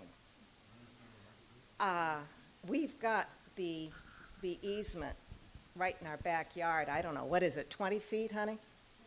20 feet. What is 20 feet? I know you're talking about that vacuum and it can go and take whatever it can do with roots, but there's boulders back there. Anyway, so the idea is simply what you can do about notice not having been proper for this type a project, and surely they should have known. Thank you. Thank you, ma'am. I can just say there's a number of different elements that we can look at in terms of procedure and whether or not things were followed. I don't know necessarily how much detail we want to get into at a public meeting about some of that, especially when I'm sure eversource's attorneys will be reviewing this. But that's definitely, there's a number of different places where you can point to and say, yeah, this could be a little problematic.